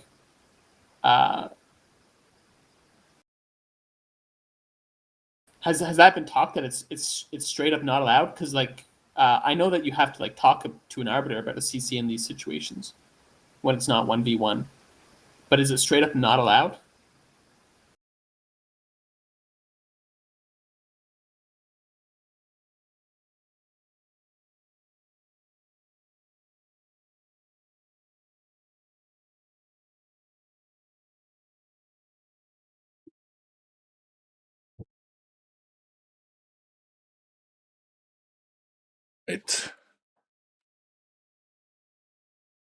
Oh, I don't know, Luca.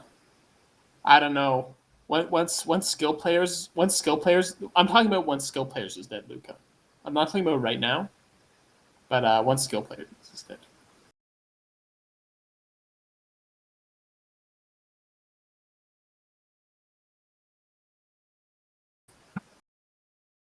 Benji got the CC denied this story. Like, what happened? I haven't heard this story at all.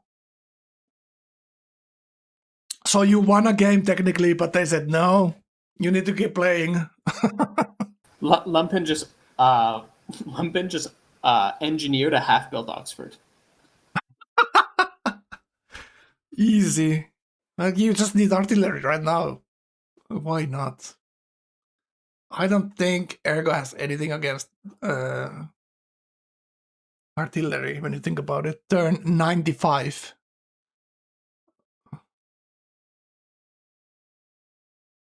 he needs to start roading into the other direction already. I think that's what he was looking there. Should I start roading into Carthage?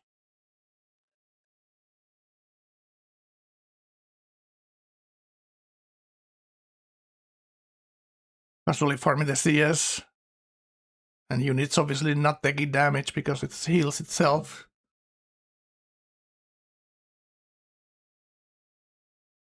Right. 350 science. Yeah, everything looking... He even has happiness. I don't even know how that's possible. He has 3 empires. He's just fully happy. Perfect. Easy. Is he going to build markets to fix this gold pattern bleed? Absolutely not.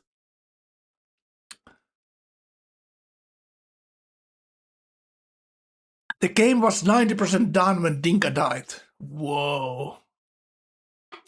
It's incredibly snowballing with this Civ, Piety, Honor with a kill.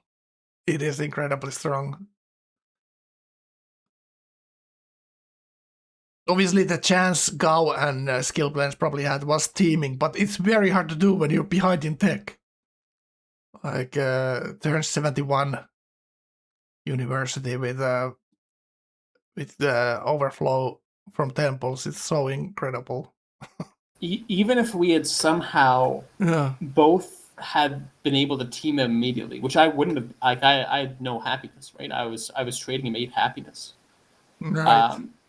Even then, we can't beat him because he's got defender, and he's getting honor yields from all the kills, and we aren't. So even if we just decided to just like knights and crossbows him immediately, I don't think we beat him. The X factor would be generals, is we'd be able to do a lot of generals, but he could have honor bot generals as well.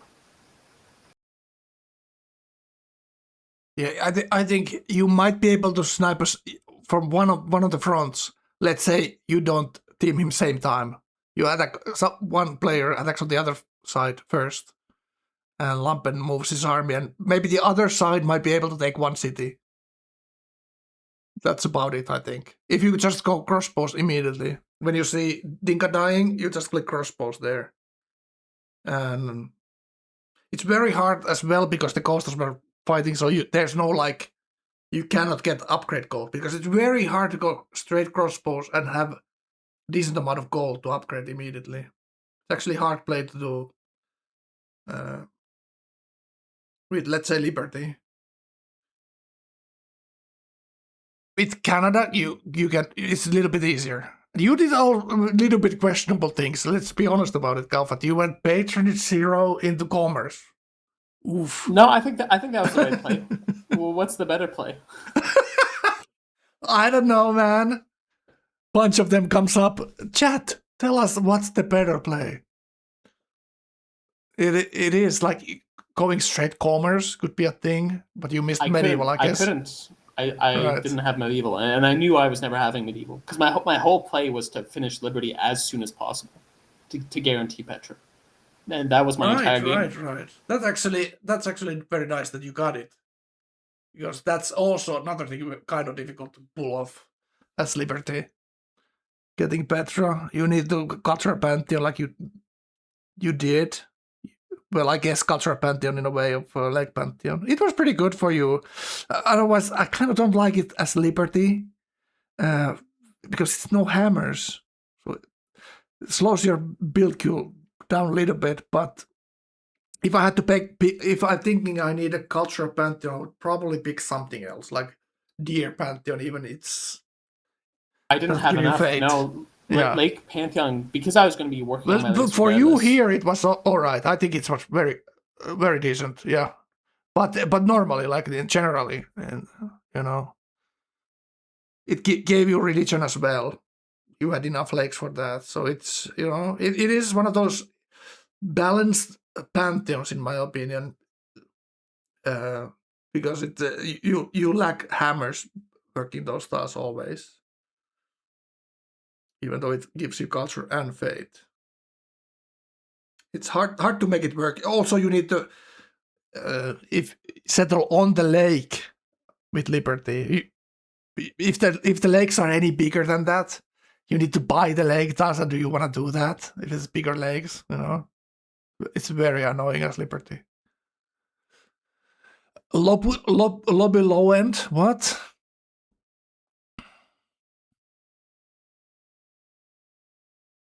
Yeah, it's very hard to beat Ottomans doing the exact same thing as Ottomans are doing. Like, let's say Gal went honor there.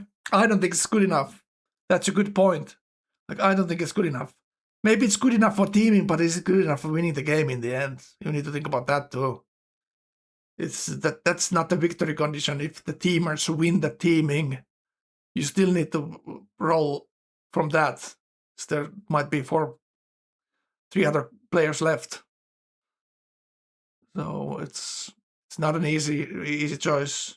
And Canada is good with commerce and patronage. You always end up with nice gold in the end game if it's a game that goes to the end game, So it's Yes, not. I foresaw like from turn 10 or whatever. It was like, oh, this is going to be commerce, freedom.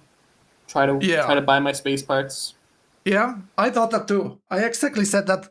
Galfat's spot this is the free sim corner for a space race here. Perfect. Don't get traded. Don't, peaceful sim, and he's good to go. With this Petra, good religion, a lot of culture, happiness. You didn't take the maximum risk of going fully coastal there, which is understandable. Look how much extra happiness he has that he was just effortlessly able to annex my whole empire.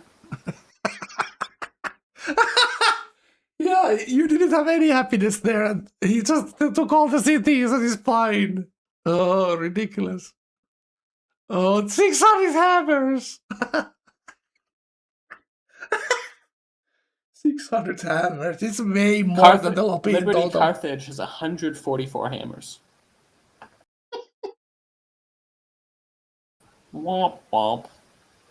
Yeah, that's a sad This trumpet. is like he's just played it perfectly. Yep. He took a strong civ. 500 food, man.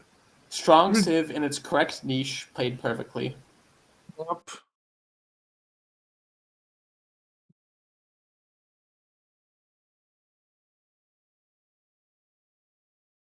He's like very slow with his movement. He's like, isn't this game over already, guys? Can we end? Can we end and do something else? Can you force CZ Walters Achilles? Oh, it's like in hockey when when there's no goalie in the goal, and you get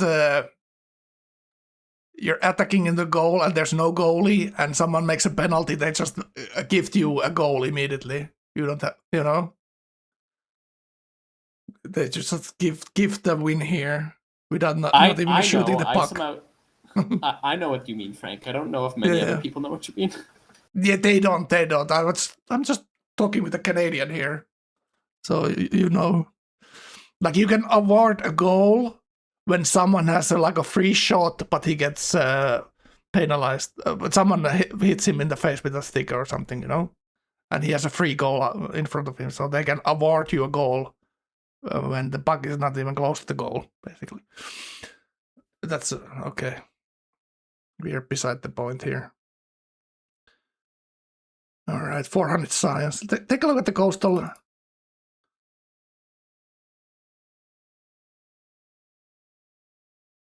Take a look at the fish tank. 200 science. Oh, printing press next turn. Only let's say 13 turns later. There goes looking at the hammers. Oof. 7% behind. He's saying it out loud. Combined, the two coastals have half of Lumpen's hammers, and that's not counting Faith. They have 300 hammers in total. And Lampen has still that like 70 hammers in Faith. Oof.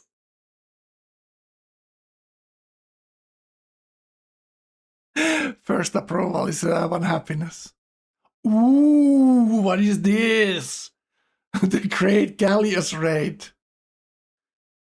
Oh my god, Erko is going to do something, man.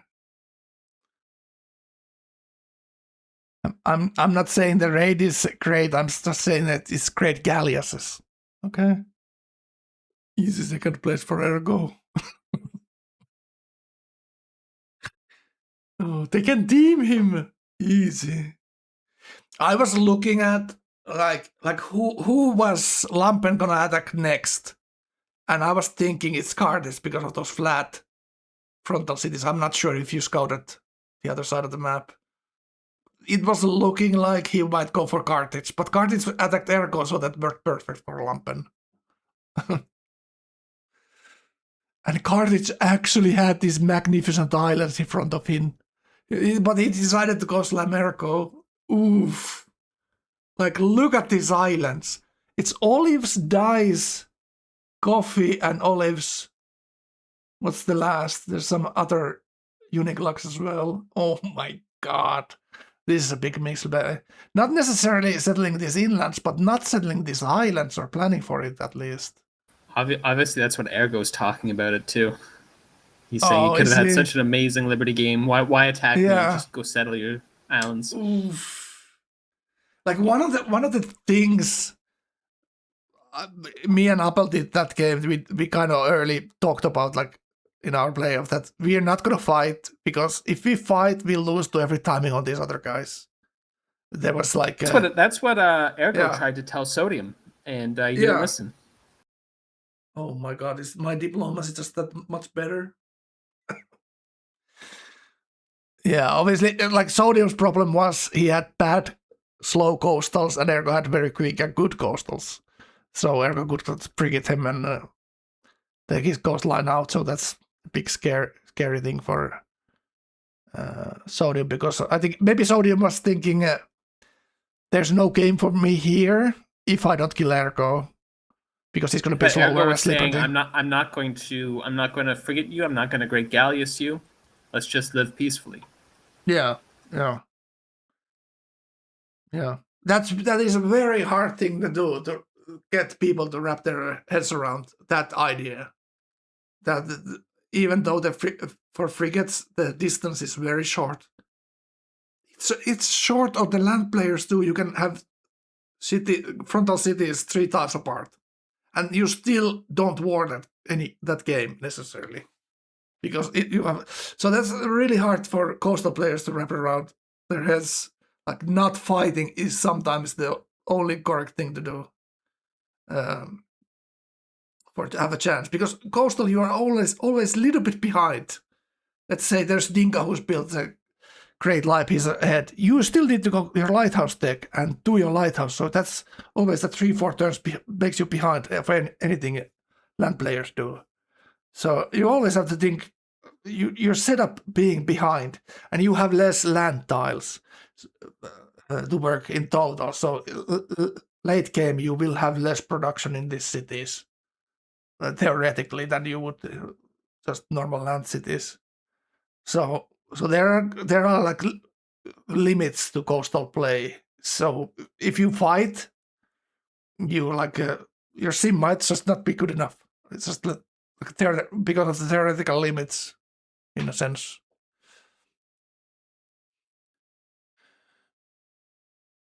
The thing that goes obviously always for coastal player is that you can always grow your cities with those coastal traders, almost always, right?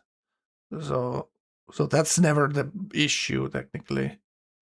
Frixarier, yeah. Kellan is hurt on my stream, so that's why he's right. Yep. Wow. Can we say out loud Kellan is right this time? When I went Frigs this tournament, 4 players teamed me. Oh my god, it was ear. So Kellan is right. I saw Kellan slam 100 landship on one citadel with infantry. Oh, that was one of the highlights of my stream watching for the tournament, for this tournament, watching streams. Kellan with landship. The other guy had infantry and a citadel on a hill. Kellan was, ooh! And there we go. CZ goes through and Lampen wins turn 97. Turn 97. Easy game. Lampen takes the CZ. Did they talk to an arbiter about that? I'm not sure, Luca. Hold up. We're gonna take a look at this. Call the referee in. CC passed. Maybe we swap the arbiters in to fight Lampen here. If they don't accept the CC, I'm thinking we swap in Sira, Miura, and Luca and see if that's enough. Yeah, I think this is valid. I think this is good. It's 600 hammers. It's more than the lobby combined. So I mean, it's a totally hopeless situation. Yeah, I think so. Ergo was 13 turns behind in deck to, let's say, Leaning Tower deck, which Lampen didn't go first. He went Musket first. Gunpowder first. They're actually loading it in.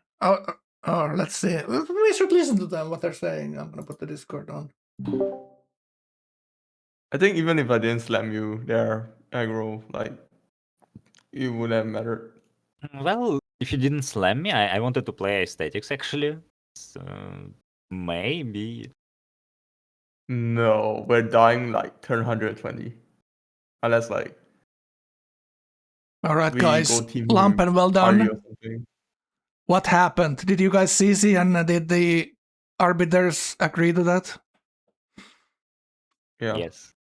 All right, well done. Lampen, 6th spot in the playoff. Or the final. Well done. 600 hammers, they're 97. No one can do anything. How do you comment your game? I think game's beautiful. You are beautiful, Lampen. Well, That's what I'm gonna say. You are beautiful. Your game was beautiful. Congratulations, man. Well played. And thank you for letting us watch your game. Ergo and everyone else, we just need to do better next time to get to the final, okay? I'm speaking for myself. All right. Thank you guys for playing the tournament. And we have 6 finalists, so that's gonna be next weekend. GG. Well played, Lampen. Talk to you guys later. GG. All right, that's it for me. Chat, thank you guys for watching. I casted this couple of playoff games. Let's see who's casting the final. We're gonna talk about it with the other boys. Well played, Lampen. Well played, Kaufat. This is the experience. This is why we show these games that sometimes you can't do nothing, man. You can't do anything. It's just a shower. You get a bad RNG, whatever. It's part of Civ 5. And this time we have different final than we had last time, so it's going to be exciting. We have good players there. Everyone deserved their place, most definitely. We had the best playoff games we've seen so far. It's going to be it has been an excellent tournament. If this is my last game I'm casting. Thank you guys for watching. I hope you guys enjoyed. Thank you, Kaufat, for casting another tournament with me. It's been a pleasure. And guys, with the big support you've given, it's been amazing. We're going to end the stream here. And final is going to be next weekend. I'm going to stream this week.